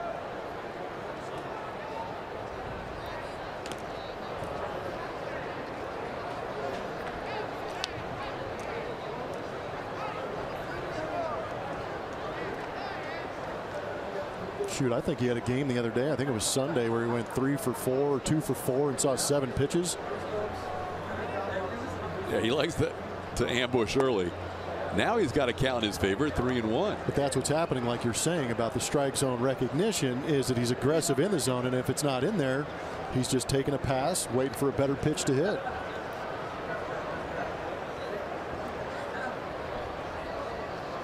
Good pitch to do something with here, you would think, at 3-1. Tap foul. He was trying to leave Progressive Field with that swing. If you call the home scoreboard or home video board grande, what do you call this? Just some Cleveland scoreboard. It's huge. That's a huge scoreboard. Huge. That's where he was trying to hit it. I agree. He was trying to knock one off his grill up there.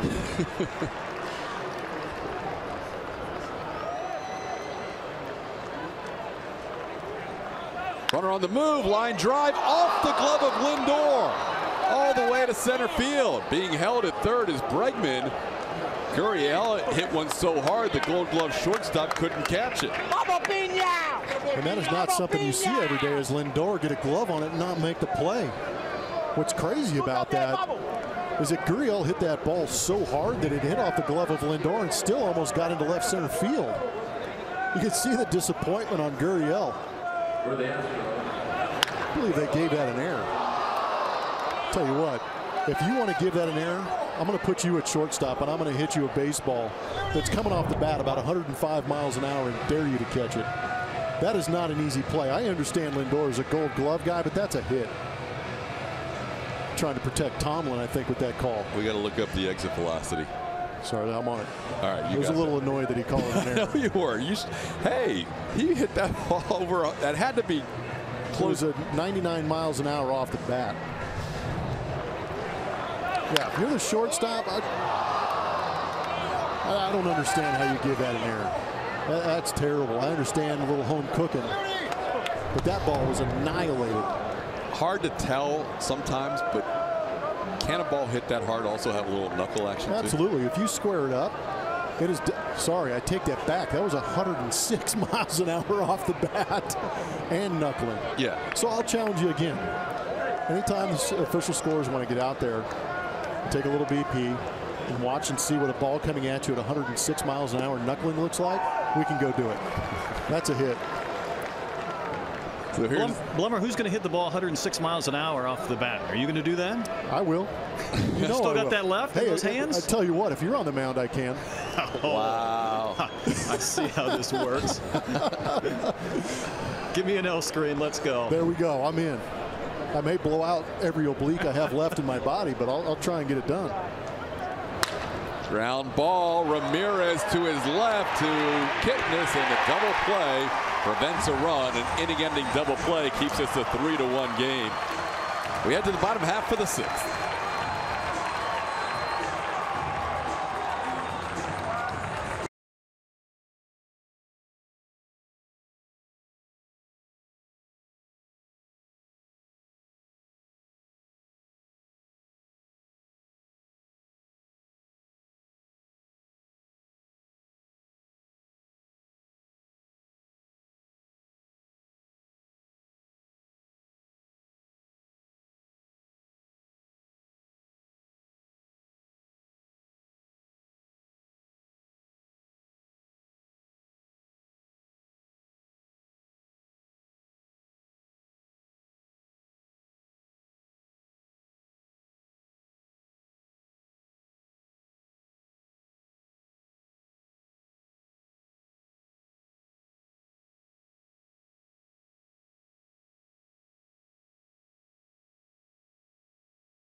For the Cleveland Indians here in the bottom of the sixth inning.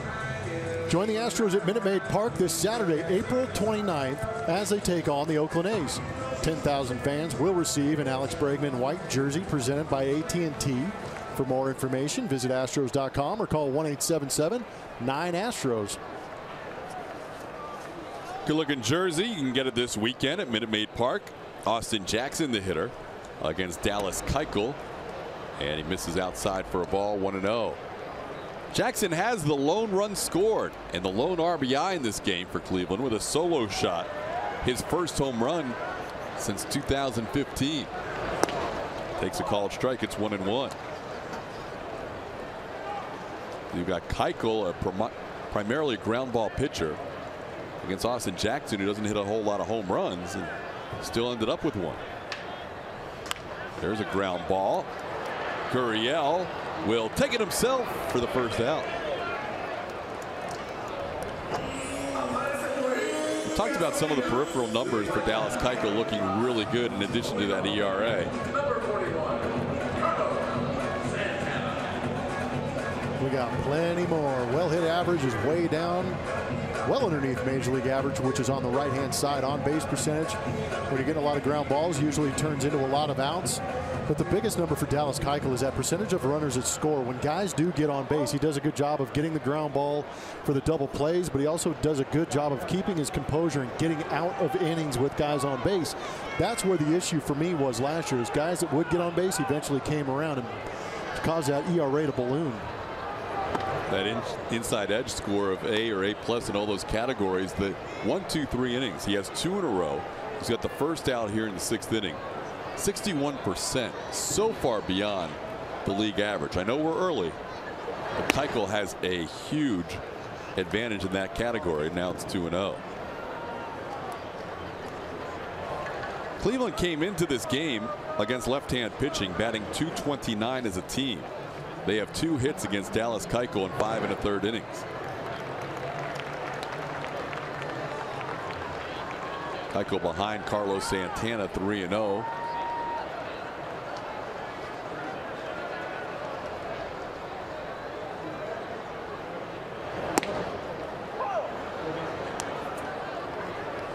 Seen a couple different pitchers get hot for the Terry Francona and the Indians out there in the bullpen. That's good news for the Astros. Yeah, both bullpens are really rested coming into the series. Both having an off day yesterday. 5-pitch walk to Carlos Santana. He's a 1-out base runner. Brett? Well, guys, the numbers with Dallas Keuchel, and you were going through a few of them, are so impressive. He came into tonight leading the majors in ground ball outs. 12 more tonight. That gives him 61 on the season, and he hasn't even completed his 5th start yet. Just not normal. And when he's needed a double play, he got one in the first and got one in the second. Might be why he doesn't panic with runners on base. Just knows if he goes out there and is able to execute his pitches with Brian McCann back there, can get that ground ball and use that defense behind him. The one in the second was big. It was right after an Altuve error. 1st and 3rd, 1 out. Francisco Lindor has walked and grounded out. Here's a ground ball to Correa. We might see it again. We do. 3 inning-ending double plays in this game. The first, the second, and now the 6th. Dallas Keuchel continues to get the ground ball when he needs it. It's a pitcher's best friend. He can get anybody to hit into that double play.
the game. Astros leading 3-1 in the top of the 7th.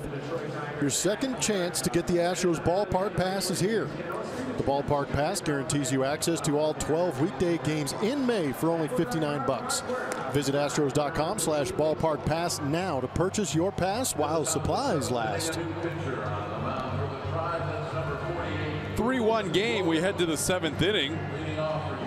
Josh Tomlin leaves the game after 6. Allowed 3 runs in the 5th inning, and they turn it over to Boone Logan here in the 7th inning. Boone Logan is a fastball slider guy. Pretty good arm, 93 miles an hour on the fastball.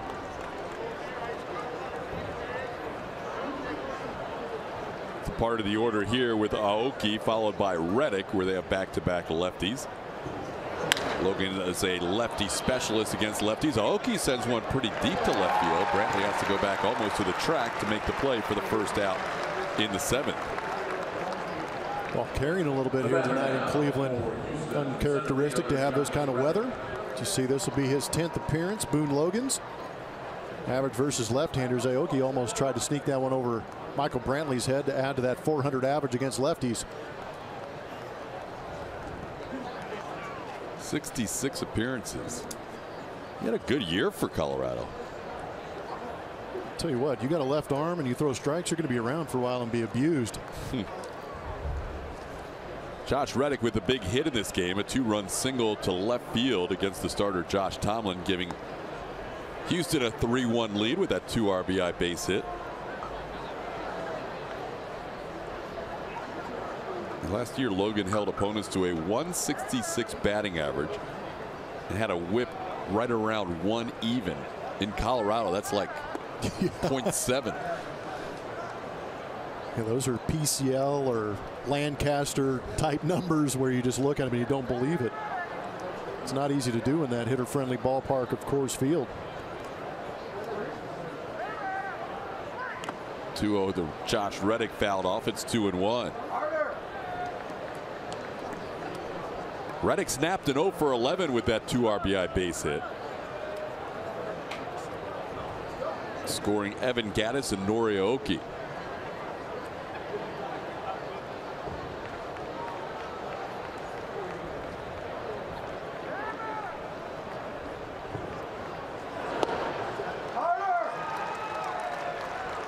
Two and 2 the count. Astros have lost 1 series this year. Came to the Kansas City Royals at home. 2nd series of the season. Since then, they've won 2 out of 3 in Seattle, both games in Oakland. 3 out of 4 at home against the Angels, and 2 out of 3 in Tampa Bay. Now taking on a hot Cleveland team. 3-2 pitch, late swing from Reddick, and he goes down swinging. Sunday afternoon in St. Petersburg, Jake Marisnick went all the way to the wall to make that catch to rob Logan Morrison, but in the process, Plummer took a big hit with that wall. Yeah, he did. He went one-on-one, made the catch, which was nice, and got the ball back in, but eventually the effects of that hit wore on him a little bit. Put him on that concussion protocol DL, which is always a good precautionary thing to do. Make sure he gets back and gets right before anything else happens. He hit that support wedge on the wall. And the newest Astro, we saw him last year, Teoscar Hernandez. Been doing well down in AAA. Did great when he was up with the ball club last year, too. Looks like he may be coming in the game. Carlos Beltran getting his last AB, possibly. You look at where we're at in this ball game, 7th, 8th, and 9th. We know that A.J. Hinch likes to go to that defensive alignment. If Beltran gets on right here, he'll probably pinch run for him and then replace him in left field. Pop up right side. Kipnis drifts back and makes the play. So Boone Logan comes in with a 1-2-3 inning. We'll see if we see Teoscar in the bottom half.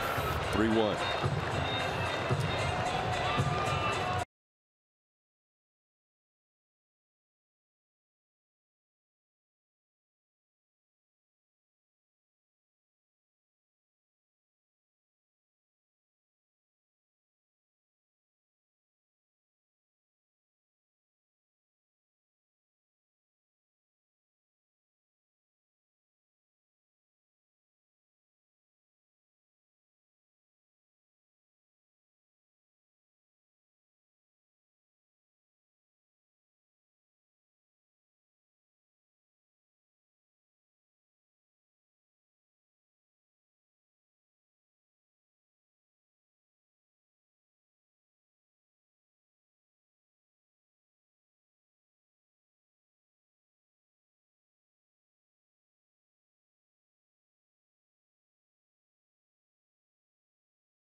Keuchel doing his thing again, keeping the ball on the ground. 14 ground ball outs, including 3 double plays. Bottom third of the Astros order getting the job done. The lone run allowed by Dallas, a solo home run by Austin Jackson. It was a big 5th inning for the Houston Astros. Gurriel starts it off with that leadoff single. Right behind him was Gavin Gaddis with the infield knock when Lindor couldn't complete the play. Nori Aoki with a tough AB, or should I say Ted Aoki. Big double off the right field wall, and then Josh Reddick redeeming himself with that pop-up in his second AB with a 2-run single.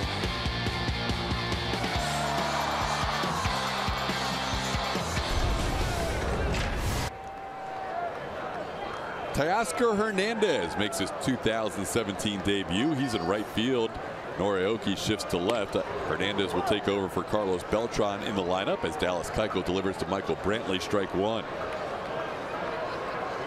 There's Nori moving over to left field and shading the hitter Michael Brantley towards the line. Brantley hit into one of those 3 double plays. Dallas, we mentioned, with the 7 innings in each of his first 4 starts, has not gone more than 7 innings. But tonight, that pitch count where it is right now, he has quite an opportunity. Here's a ball slice. We mentioned Aoki is shading that way. He'll watch it go into the crowd.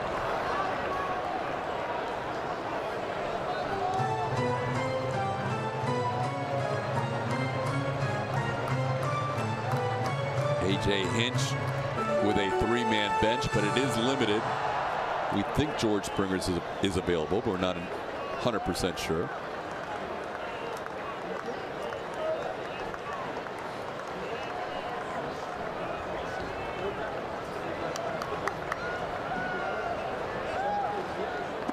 One-two pitch away. It's 2-2.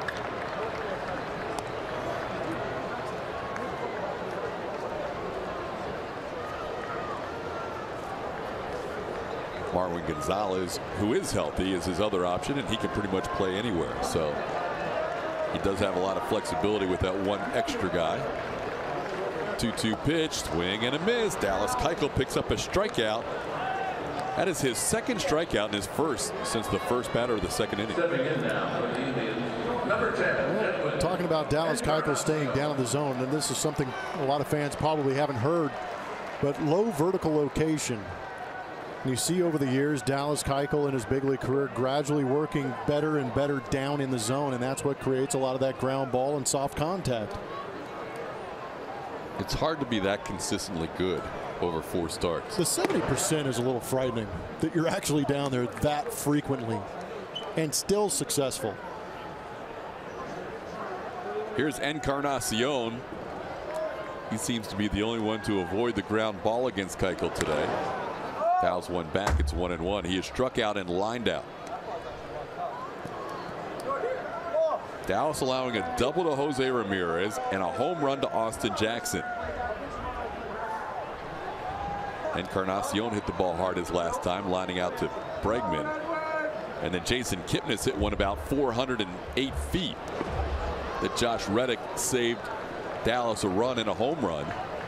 And he made a phenomenal catch over the wall in center field.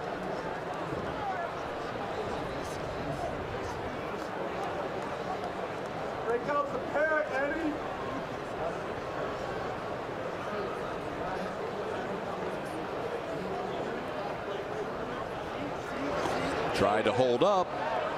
He does. 3-1 to count to Encarnacion. Ooh, it was close. AJ wanted the swing on that. Just beside himself. 3-1 pitch misses, ball 4. That was a strike in the first 3 innings. So that's a walk. That's number 3 issued by Keuchel. Encarnacion, a 1-out base runner. That'll bring up Jose Ramirez. You know what would be good right now? Yes. We've seen it before in this game at least 3 times, haven't we? Pick a player to start it. Right here, Jose. Be the man. At home. He's going to roll it over to Alex Bregman, 5-4-3. Never mind. You never know. You might get it. Teoscar Hernandez getting Encarnacion too far off the bag. Nope, not going to happen. Yeah, there was no urgency on that play, was there? 2 outs. 2 outs. Runner stays at first. Go back to that call in the 5th inning. Josh Reddick getting high up on that wall, making a play. That was timed really well. No, that was extremely well. He had to jump at the perfect time. I love that guy's intensity out there. He knew he made a big play. He wants to make those big plays. You need him on that wall. You need him on. That was right after the Astros scored 3 runs in the top half. So they're up 3-1, and Kipnis is the leadoff hitter. It's a huge play in the game. It really is.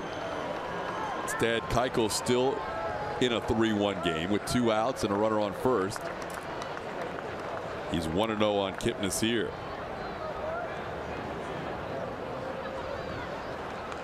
Strike, 1-1.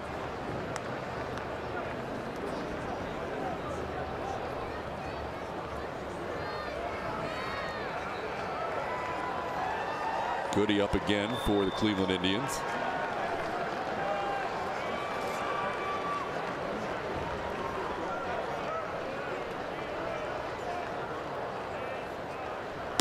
Try to hold up, and he went around 1-2.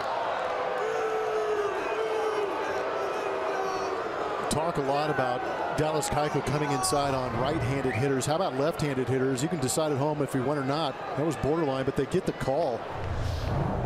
But the fact that he almost hit the curveball out might tell you that Kipnis was looking over that outer third of the plate, tied him up with that fastball in. It's a good pitch.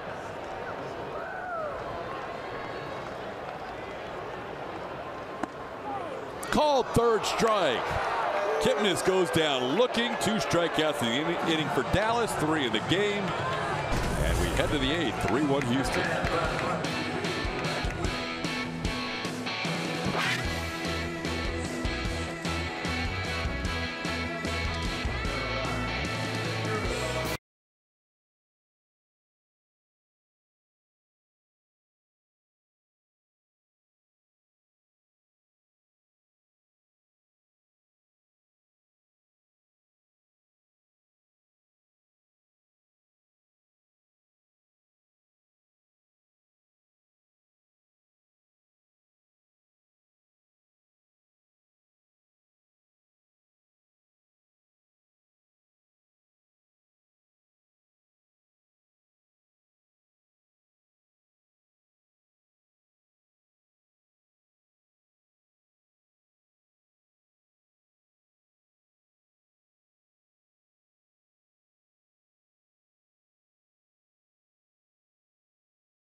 Stroll poll. We wanted to know earlier, other than the Houston Astros, which American League pitching staff is the best. Preseason, I might have said the Boston Red Sox before the David Price injury, but Cleveland running away with it tonight. Carrasco and Kluber in their last start. That duo did not allow a single run. Kluber had the complete game shutout. Trevor Bauer, he gave up a couple of runs in his last outing. So that trio had an earned run average over the week of 1.20. So the Indians, I guess, come in second to the Houston Astros. Right now, though, it's the White Sox and Yankees leading the league in ERA. The guys, I don't see that staying in that position very long. injuries. They might come back down to earth a little bit, and things always shake themselves out. The Yankees have looked good. I don't think the White Sox even anticipated being as good as they are right now, but by the end of the season, I think you're going to see these two ball clubs right here and their rotations be towards the top. Nick Goody, the new pitcher. He'll face Jose Altuve and Carlos Correa, a couple of tough righties. Goody is not allowed to hit against a righty this year. After Correa, it'll be Brian McCann. Goody spent the last couple of years with the Yankees. Brett was talking about those guys that had those numbers last week. Astros will see two of those guys on that list. Tomorrow, Trevor Bauer. Thursday, Corey Kluber. There's Trevor Bauer. Drone enthusiast. Maybe. Not anymore. I don't know. There's Corey Kluber. He's got himself a Cy Young under his belt. Saw a crazy game last year when the Indians came to the Astros, and Kluber had 3 of the most impressive innings I've ever seen out of a pitcher, and then proceeded to just get blown out of the stadium. It was unbelievable by the Astros. It looked like he was going to maybe go the distance. Oh, his fastball cutter mix was ridiculous. Guys couldn't get anything on the barrel. A couple of punch outs, and then all of a sudden the lineup turned over again, and the Astros just unloaded on what Corey Kluber was doing. 3-1 the count to Altuve. See if they can get to him on Thursday night. There's ball 4. So Goody issues a walk to the first batter he faces. At bat now for Houston, shortstop Carlos Correa. Some of the numbers on Goody that Todd was referring to. He also comes at you with that fastball slider. Leave it to Jose Altuve to be the first right-handed hitter to reach base against Goody this year. It was either going to be a hit or a walk. It's just how it is. You know, Altuve looked up the numbers and said, I'm going to be the guy that breaks that up. Oh, it was a stolen base threat. Altuve 7 for 7 this year with Correa at the plate and nobody out.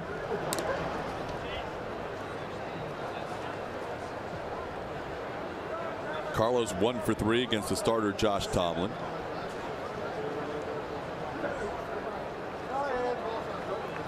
Altuve leads the American League in stolen bases.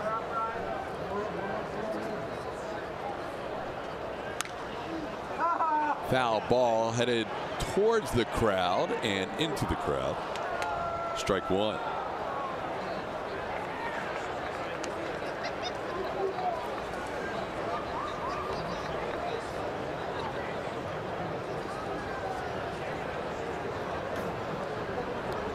Astros and Indians. Many people feel this could be a potential October matchup. Indians started sluggishly this year, but they've been playing great baseball lately. There's a ball hammered to left field, base hit. Brantley cuts it off nicely, but Altuve still going to get to third as Correa lines one into left field for his second hit of the night.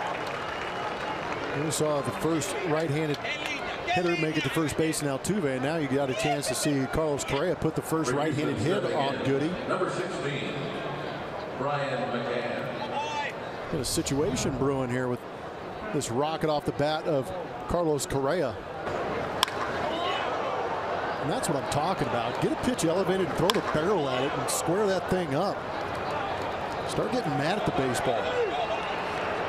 Seen better bats in this game. Took a breaking ball where he stayed back into center field. And then, as you said, he just threw the barrel there and really got things going to left. And A.J. Hinch hinted at it. Once those hits start coming and he starts feeling comfortable, they're going to start snowballing. He's going to start racking up some knocks. Here's Brian McCann. We mentioned Goody's success against righties. Terry Francona has not had him face many lefties this year. Just the third left-hand hitting batter that Francona has had Nick Goody face. McCann with a chance to add to this 3-1 lead. Strike, 1 ball and 1 strike. McCann with a big base hit in last night's game, or 2 days ago's game. in St. Petersburg. That RBI single in the 10th inning, giving the Astros a 5-4 lead. And now it's 1-2.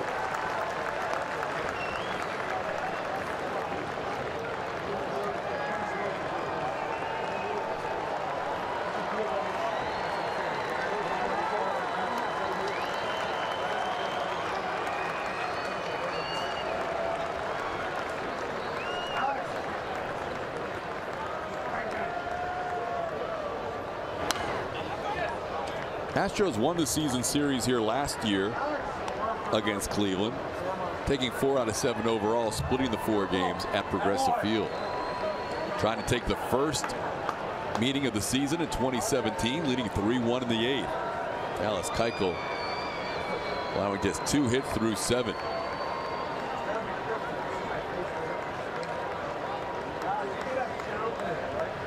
And McCann goes down swinging. Pretty nasty slider from Goody. Needed the punch out right there.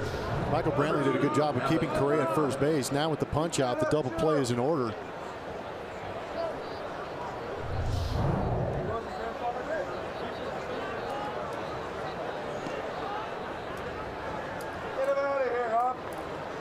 Well, for the first time in this game, Alex Bregman bats with runners in scoring position, or a runner. He's been very good, 7 for 13 with runners in scoring position. Trying to add to that total and bring Altuve home. Sac fly would be good enough. Astros trying to tack on to a 3-1 lead. Swing and a miss, nothing in 1. Might have been trying to hit a sac fly to the bleachers and left. 4 RBIs, including a double. Goody with that good slider can be an equalizer or neutralizer against righties. Up the middle, could be 2. Lindor flips to Kipnis, and the Cleveland Indians turn a double play. So Goody gets out of a 1st and 3rd no-out situation. It's still 3-1 Houston. Dallas Keuchel back to the mound.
Here at Progressive Field, and it's time to play Name That Astro, brought to you by your local Honda dealer.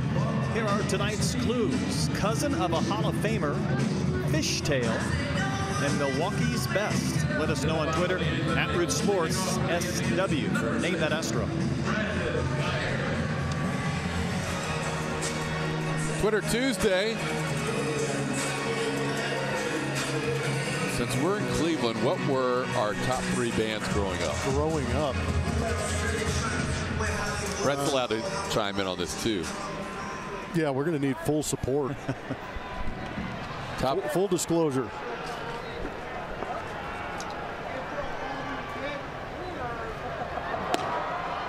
Well, I'm still growing.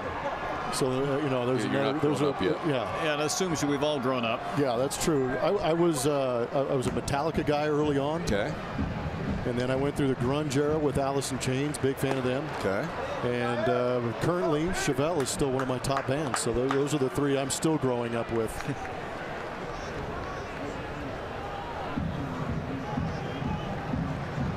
I like Led Zeppelin.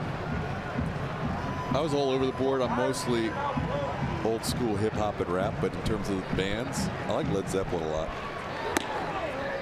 Called third strike. Brandon Guyer, who came in 6 for 10 against Dallas Keuchel, is now 0 for 3 as he is a strikeout victim to start the 8th. Yeah, he's just taking a good look at Dallas Keuchel now, who's starting the 8th inning. Up and in. Caught some portion of Lance Barrett's home plate.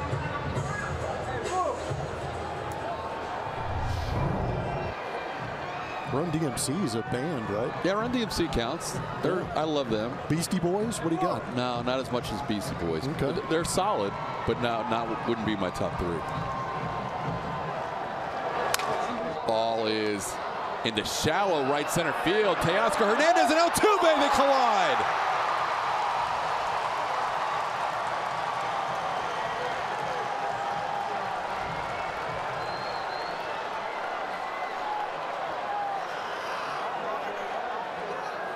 Really just hoping right now it's incidental contact. Altuve popping up, which is a very good sign.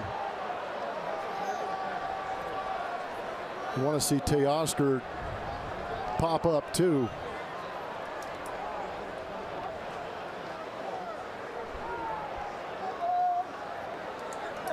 Teoscar Hernandez just called up today from the Fresno Grizzlies. They were both going full speed. And you really hope it's just the shock of the moment that gets him. Looked like Teoscar's arm just was an arm bar going across Altuve's neck and chest. Altuve right into the bicep and elbow of Teoscar. That doesn't look good at all. They both wanted that fly ball so bad. Neither one of them was pulling up, and they both would have made the play.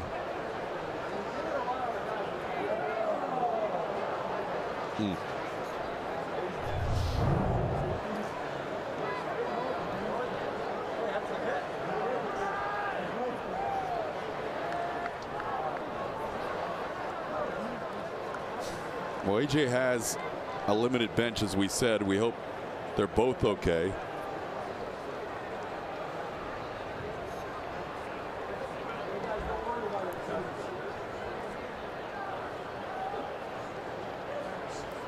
Teoscar's probably going to have a little bit of a stinger in that left arm. Going to get that whiplash in the neck, but he's worried about that lower left leg right now. You got Marwin, who can come in and play some second base.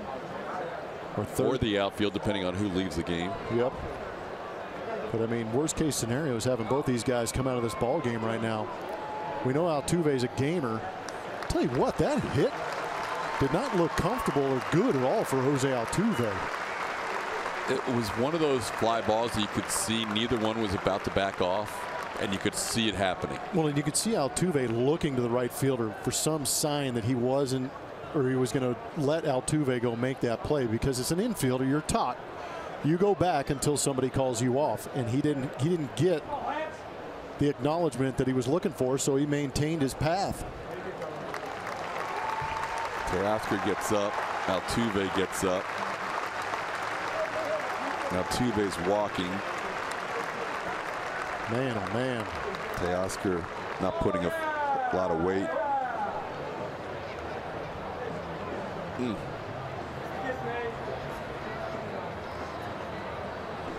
Well, the trainer, it's like in football, when the trainer grabs your helmet, it's not a good sign. The trainer just grabbed Altuve's glove and hat. Stopping at second base. Teoscar does not look good at all. No, AJ is going to help him. No, they're not even going to try and move him here. They're going to call for the cart and the stretcher. So that's not good. Brett, what do you have? Guys, Marwin Gonzalez has laced up his spikes. He knows he's going in, but I can't imagine a worse scenario. You see a franchise player and Altuve take a shot. Hernandez has to be carted off. And while we talk so much about this team being short-handed, a couple of times having to give up their DH and put the pitcher in the game and having a short bench, you lose potentially 2 players on one crazy play. Well, we know Teoscar's coming out. Altuve's still at his position. A.J. Hinch and Jeremiah Randall are talking to him. Yeah, that's a pretty healthy conversation for A.J. to have. He wants to make sure that his superstar is okay to stay in this ball game and not try and press it and put himself in worse damage. But for poor Teoscar Hernandez, having a great AAA season, got called up when Jake Marisnick went on that DL for the concussion protocol. And there it is. Altuve's out of this ball game too. Guys, I'll say George Springer also grabbed his cleats too. So worst case scenario, a couple of guys ready to go in. But that shot Altuve took, you talk about concussions and you think about the snap that Marisnick dealt with off that fence in St. Pete at the Trop. That was a pretty wicked shot that Altuve took to the neck and the face on that collision.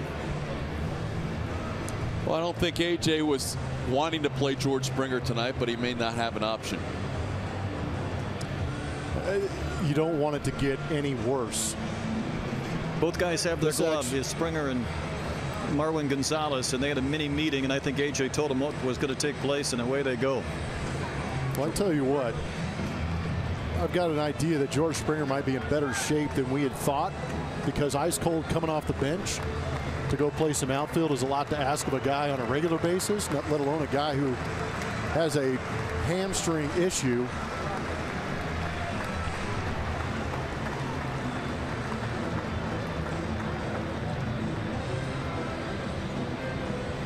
Maybe the bench is a little bit deeper than we thought.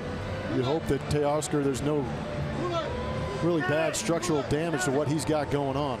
That would be disappointing for the young man. He's played a good outfield for the Houston Astros last year and early in this season. Springer will take over in right. See, that's another concession to him not being 100%. Normally in this alignment, he would be in center. Yeah. And that's a good point. Maybe you can put him in right field and risk or limit the risk of him going out there and extending himself like he would in center field. He's going to jog around a little bit. The alignment of George Springer in right and Josh Reddick in center, you will not see if Springer's near 100%. Absolutely. So instead, Reddick stays in center. Marwin Gonzalez takes over at second base. Well, I'm hopeful in Jose Altuve. He wanted to stay in the game. A.J. talked to him and said, hey, you should come out. My concern is sometimes you have these collisions and the adrenaline's flowing. You're in the heat of the moment. You say, oh, I can stay in. I can battle through this. And then you show up the next day and you're like, oh, my gosh, my shoulder's killing me. Oh, my gosh, I've got a headache that will not go away. And that's the concern now, is checking on Jose Altuve and making sure he's going to be okay, you know, in weeks to come. Long delay for Dallas Keuchel in the 8th inning. He did throw warm-up pitches in between to stay loose, and now he'll deliver his 85th pitch of the game to Austin Jackson and miss inside for a ball. A little flare to right by Yan Gomes that fell in with the 2 Astros being injured, was just the 3rd hit of the game allowed by Keuchel. Now Dallas has to regroup after seeing Altuve and Teoscar leave the game. There's a strike. The other thing, Blummer, that Brett mentioned with Altuve is you'll probably have to go through that concussion protocol, which is pretty standard now with any collision up around the head like that. Yeah, what's interesting about the concussion protocols, you will take the test when everybody's 100% and healthy in spring training. You take the test. Now they will go back in there and give the test and see if there's been any changes in the test for Jose Altuve. Jackson, who hit a home run earlier in the game, sends one to center field that Reddick takes care of. And there's 2 away. And I'm sure you appreciated that. I'm sure there was a collision or 2 that you were roughed up at some point in your career that you probably needed that protocol, but that wasn't part of the game back then. It wasn't part of the game, and it was actually happening in San Diego in 2005 when Ryan Klesko was playing left field. I was playing shortstop, and he absolutely destroyed me. Klesko. Yeah, he's a big boy. Ooh. That was a good one. He got me good. I shudder thinking about that. Yeah, he put me on the DL. You're a big guy. You're a big guy, but Klesko's. Yeah, he's got me by about 15, 20 pounds, and he laid into me. pitches away to Carlos Santana, 1-0. Well, we will try and get updates for you, certainly if we can, before the game's over. And if not, we'll get an update for you in the Astros postgame show for sure, as Teoscar Hernandez and Jose Altuve lead the game in the 8th inning. Santana takes a pitch away. It's 2-0. Keuchel trying to work through the 8th inning for the first time this year. It's already the deepest he's been in a game. It's 7 2/3. 5th straight game of 7 innings or more for Dallas Keuchel.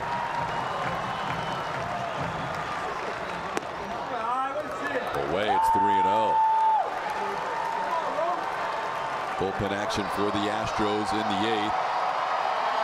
Chris Devenski's been getting loose.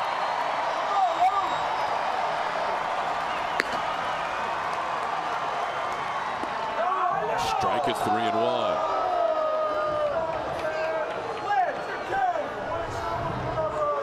Tell you what, to be able to locate is one thing, but to be able to locate in hitters' counts and not give in to the hitter is pretty special.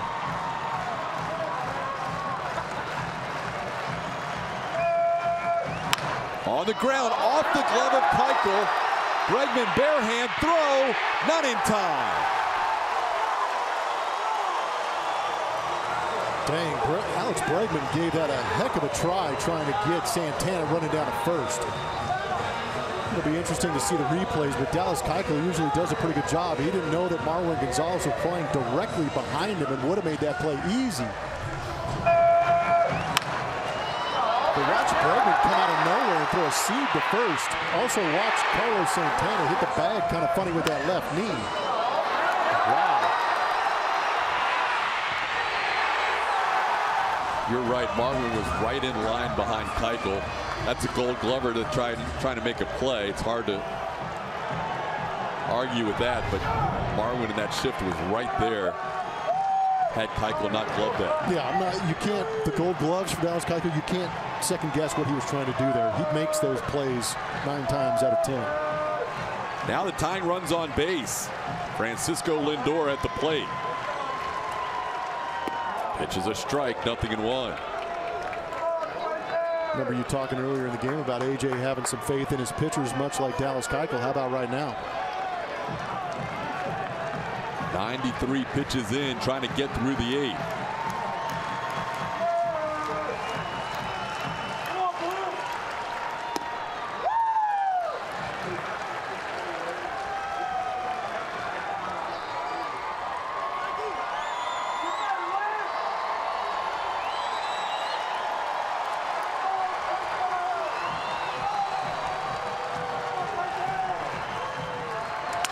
Line drive right at Alex Bregman. That will do it for the Indians in the 8th inning. Dallas Keuchel works through 8 for the first time this season.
Time to name that Astro, brought to you by your local Honda dealer. Our clues tonight: cousin of a Hall of Famer, Fishtail, and Milwaukee's best. The winner is Kevin Bass, cousin of James Lofton, the wide receiver with the Packers, and he was acquired from the Brewers. That's the Milwaukee's best. So Kevin Bass is tonight's Name That Astro. There you go. One of the best mustaches in all of baseball ever. Kevin Garrett knew it. Kevin is on it. Kevins know each other. We go to the 9th. Kevin Bass could hit. Yes, he could. 3-1 Astros. Yuli Gurriel can hit. He's got 3 hits tonight. Takes a called strike, nothing in 1.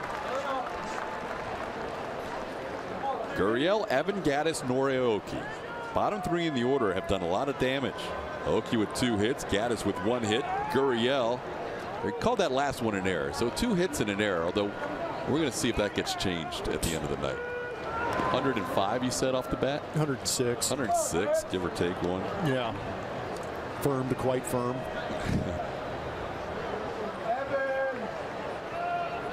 He's been hitting the ball well, has Gurriel. You see Aoki and also Josh Reddick getting loose. Reddick's due up 4th this inning.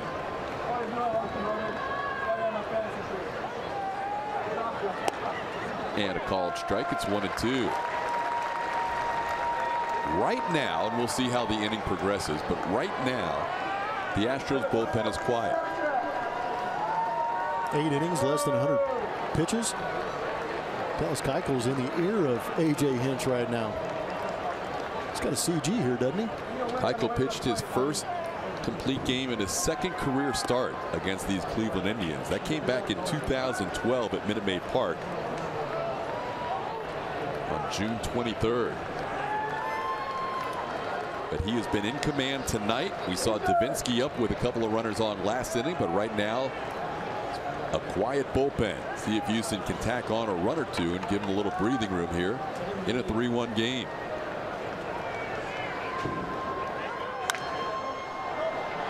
Foul back. It's still 2-2.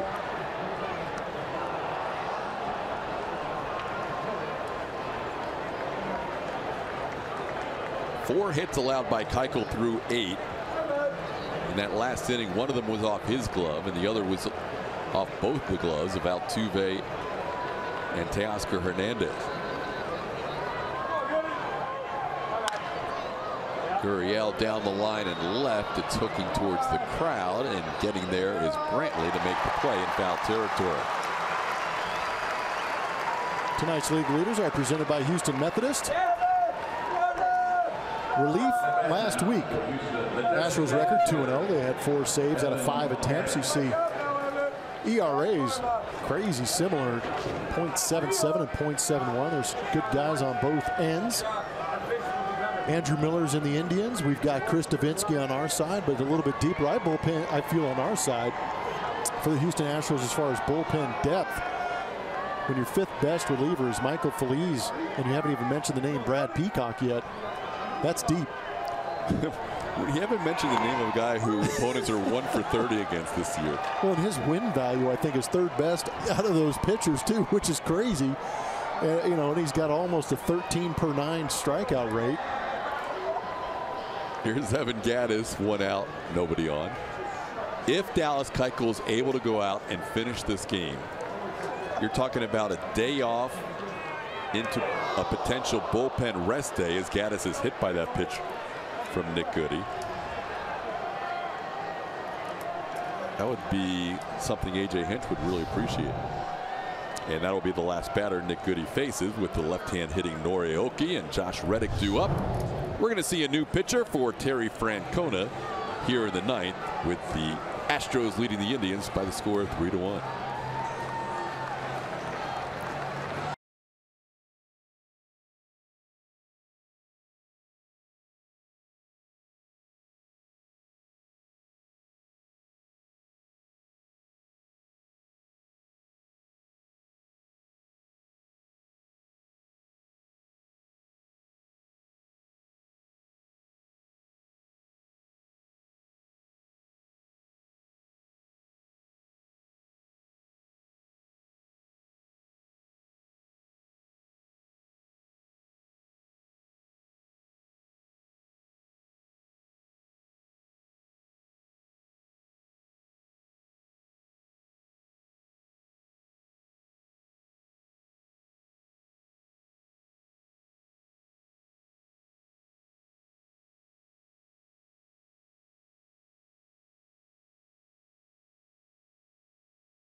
Southwest Airlines. Yes to low fares with nothing to hide.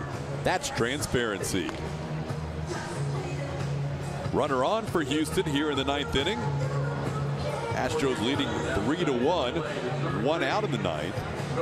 Terry Francona has chosen to go with his left-hander Andrew Miller. Yeah, this guy's pretty good. Came out of nowhere throwing a pretty firm fastball, nasty put-away slider. He's pitched in 6 postseason series. In that time, he has a .98 ERA. Got roughed up a little bit in the World Series last year, but he threw a lot of innings. And this is a guy that, when he came over to the Indians, told Terry Francona, use me any way you want me, and Terry has gone out and done that. Has not allowed a hit this year to a left-hand hitter. He will have Aoki and Reddick, a couple of lefties, to face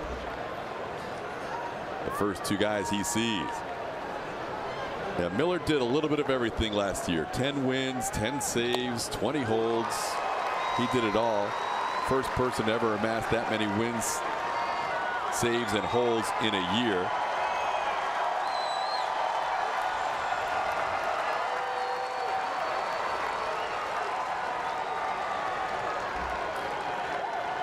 Exact total was 12 saves on the year. 0-2 pitch. Chop foul. Aoki staying alive. This is a Twitter Tuesday. There needs to be a new term for the Davinskys and the Andrew Millers of the world. Because you have a closer, you have a setup guy, you have your long guy. Freak. Maybe on Twitter Tuesday we can get people to send. What these guys do is unnatural. Multiple innings, high leverage situations. It doesn't matter what part of the order, and they never say no. That's what amazes me, is that these guys are ready to go at a moment's notice. If you're a position player, you're called a super utility, a guy that can do everything and do it well. Out of the bullpen, there's really no term, and maybe if there are more guys, maybe it's just freak. Like you said, maybe just 2 guys can do it. One lefty and one righty. Yeah, it's something you really can't teach. Guys just develop and turn into it. How did that ball stay fair? Aoki somehow put this ball in fair territory and is fired down the right field line. Gaddis is heading to third. He will stay there. Nori Aoki somehow put that pitch in fair territory.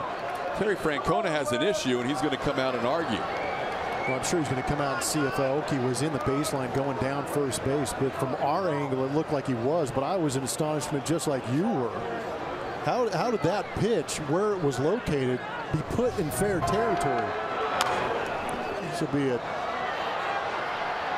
it looks like he's running on the white line, which is establishing a baseline on the line. This will be a much better look at it. But still, I have no idea how that ball stayed on the line. My goodness. Aoki could put anything in play, huh? Down 2 strikes. You see his feet moving? That was unbelievable. It was almost like he jumped out of the way and just decided to tap it and put it in play. Francona doesn't have much of an argument after watching that replay. Yeah. Yeah, it wasn't egregious. He was on the line.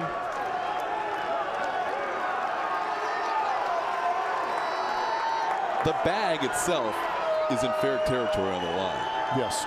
So if you're running down the line, where are you supposed to be? Exactly. If it's egregious and you're on the inside part running on the grass, make the call. Absolutely. I'm with you. This is a great look at it. This is.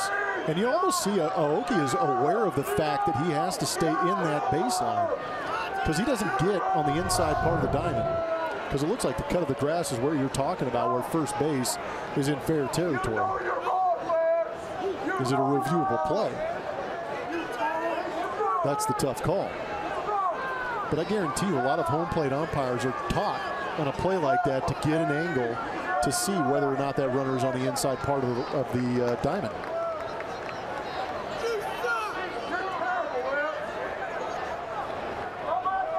Well, somehow Aoki ended up on second base. It's going to be a hit, I believe, and then an error. 10th hit for the Astros.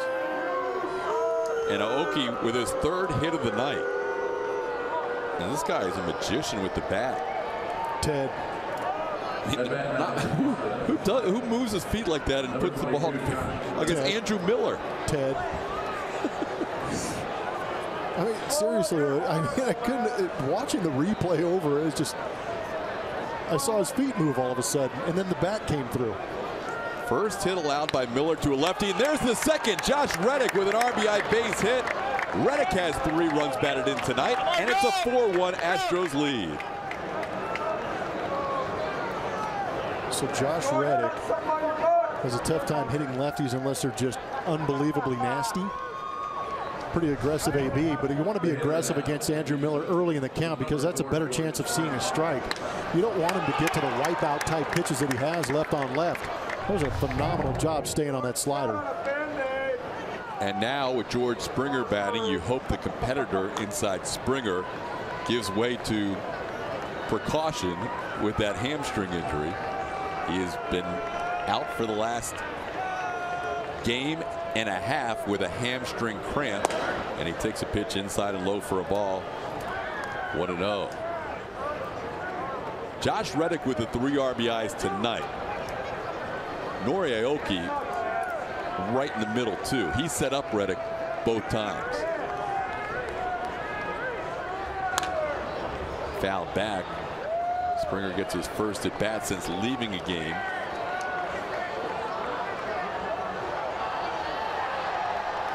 Trying to run out a double play ground ball.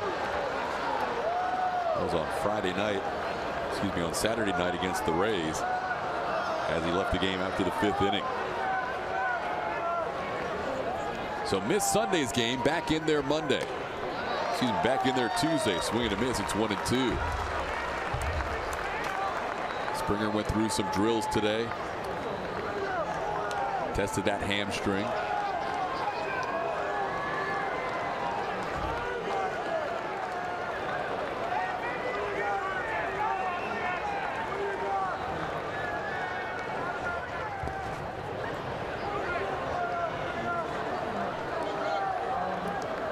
Blocked by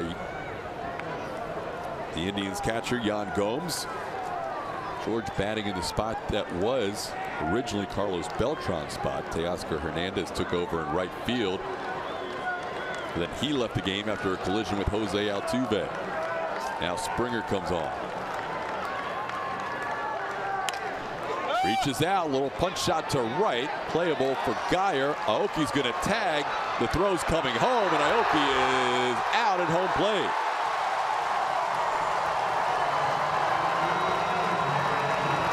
So a fly out, double play to end the inning, but the Astros get a run, and they lead at 4-1 heading to the bottom of the 9th.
With the Astros 15-game flex plan, you get to pick the games and seat locations that work best for you. Get all the giveaways, your favorite rivalries, or a little of each by visiting astros.com/mini plans or calling 1-877-9-ASTROS.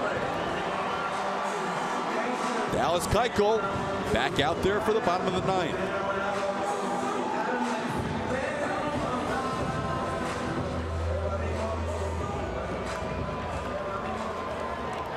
Pitch count of 95. To start the inning, he'll have 3, 4, and 5. Michael Brantley, Edwin Encarnacion, and Jose Ramirez. Astros with a 3-run lead.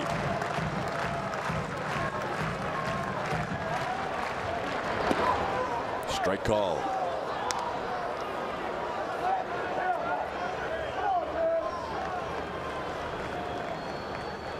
Keuchel has 10 career complete games, 4 of them shutouts.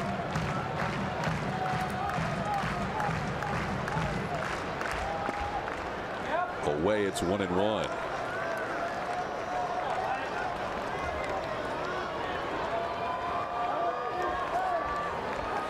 Coming into tonight, there have been 4 complete games in the American League. In the air to right field deep. Springer all the way back, and this ball is gone. Keuchel gives up a home run to Michael Brantley. It's now a 4-2 game.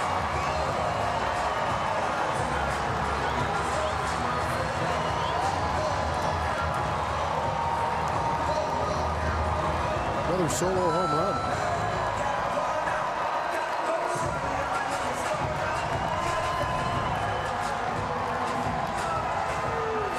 I'll tell you what, that's similar to the pitch Kipnis almost hit out too. It was a breaking ball down, and it almost feels like the left-handed hitters are seeing that ball just a little bit extra time and able to get the barrel to it.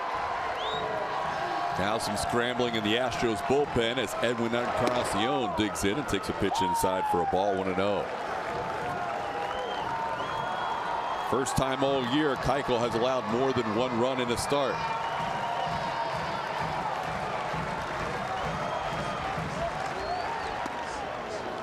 One and one.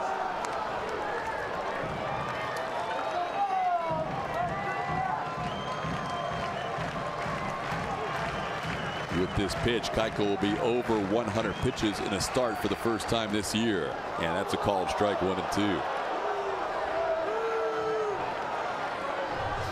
Looks similar to the pitch that Michael Brantley got.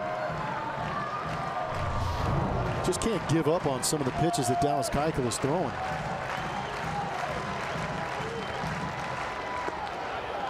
Two and two. I like it. Throw one at the bottom part of the zone. Can't get him to fish. Maybe throw another one. Maybe it looks similar, but down out of the zone to get the swing over the top. That was a good job by Encarnacion laying off it.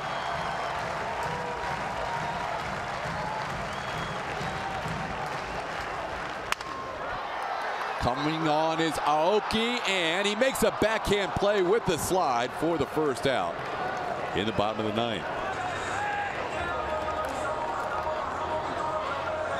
Encarnacion retired. Don't forget, right after Astros baseball tonight, it's the Astros post-game show.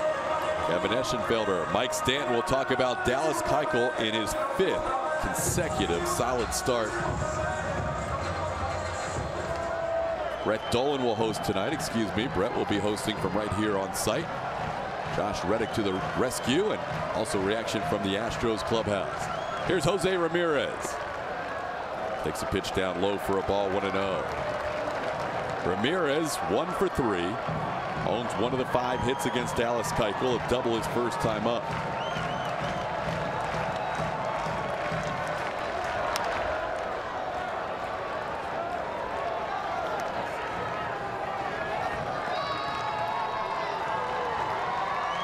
Giles, after that home run, starting to loosen in the Astros bullpen.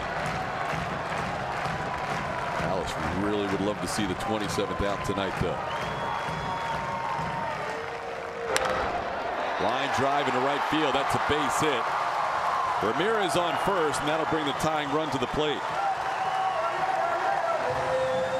Tell you what, it seems like Ramirez is really giving in to just going the other way on Dallas Keuchel, erasing the inside, staying on the outer part of the plate. Another good pitch, down and away. Change up, just stays on it, pokes it the other way.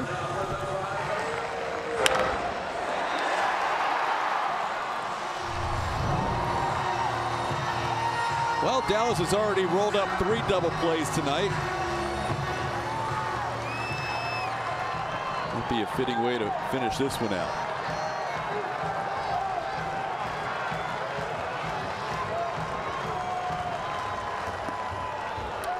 it's 1-0.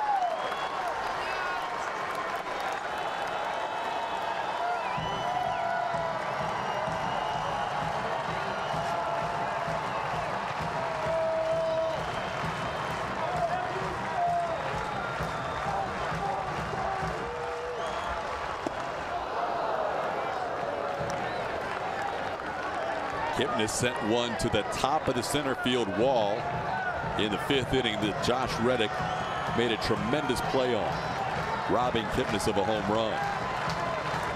He's 0 for 3, also reached on an error and struck out. And Keuchel ahead 1-2. Bottom fell out of that one.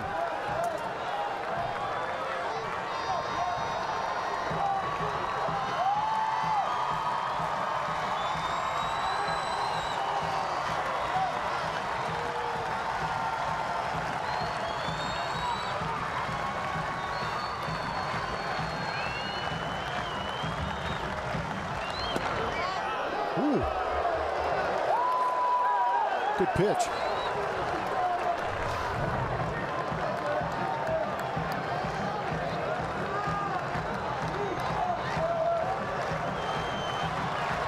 Dallas is saying, you called that on me before me earlier in the game. Why not now?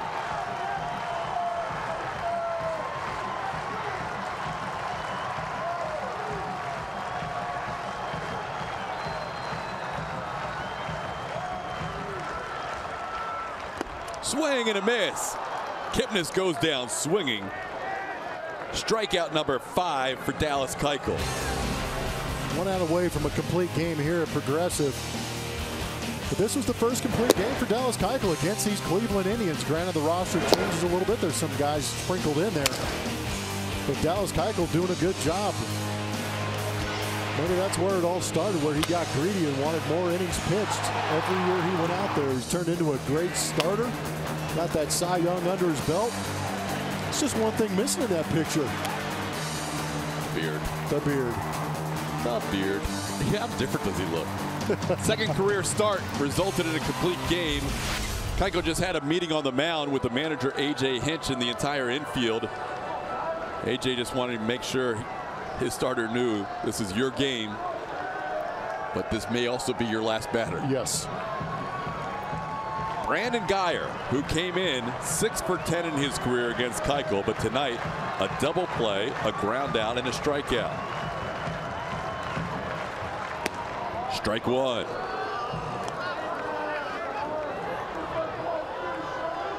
Keuchel's high pitch count in any game this season prior to tonight was an even 100. Tonight he's at 112.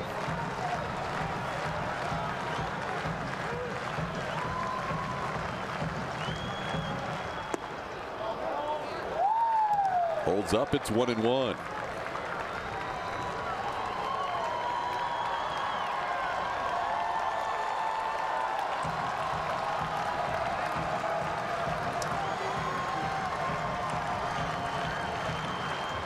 And a big swing and a miss, and Keuchel 1 pitch away from career complete game number 11.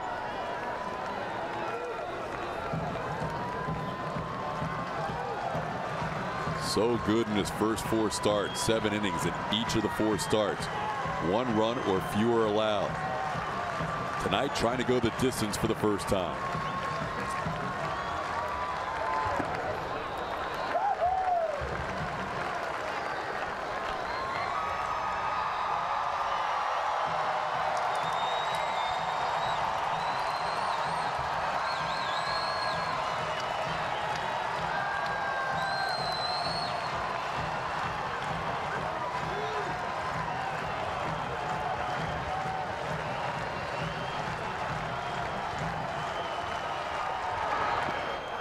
No chase in the dirt, 3-2. Well, Dallas knows what's at stake. 116 pitches in. If he wants to finish this game, he needs to get Guyer. Just a matter of where he's going to locate that fastball. Is he going to cut it inside, or is he going to throw that typical sinker low and away and get the ground ball to get out of this thing?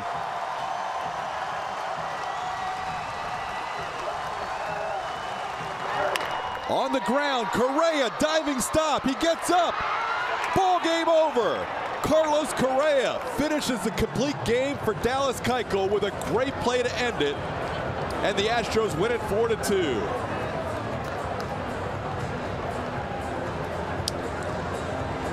Dallas Keuchel knew it, A.J. Hinch knew it, went out and talked to him about it, and now you know that the defense knew it too. They wanted this complete game for Dallas Keuchel. Carlos Correa ranging to his left, wanted to flip to second when he knew he didn't have the handle on it, popped up in enough time and threw an absolute seed to first base to beat Brandon Guyer for the complete game, and that is a beautiful reaction from a teammate.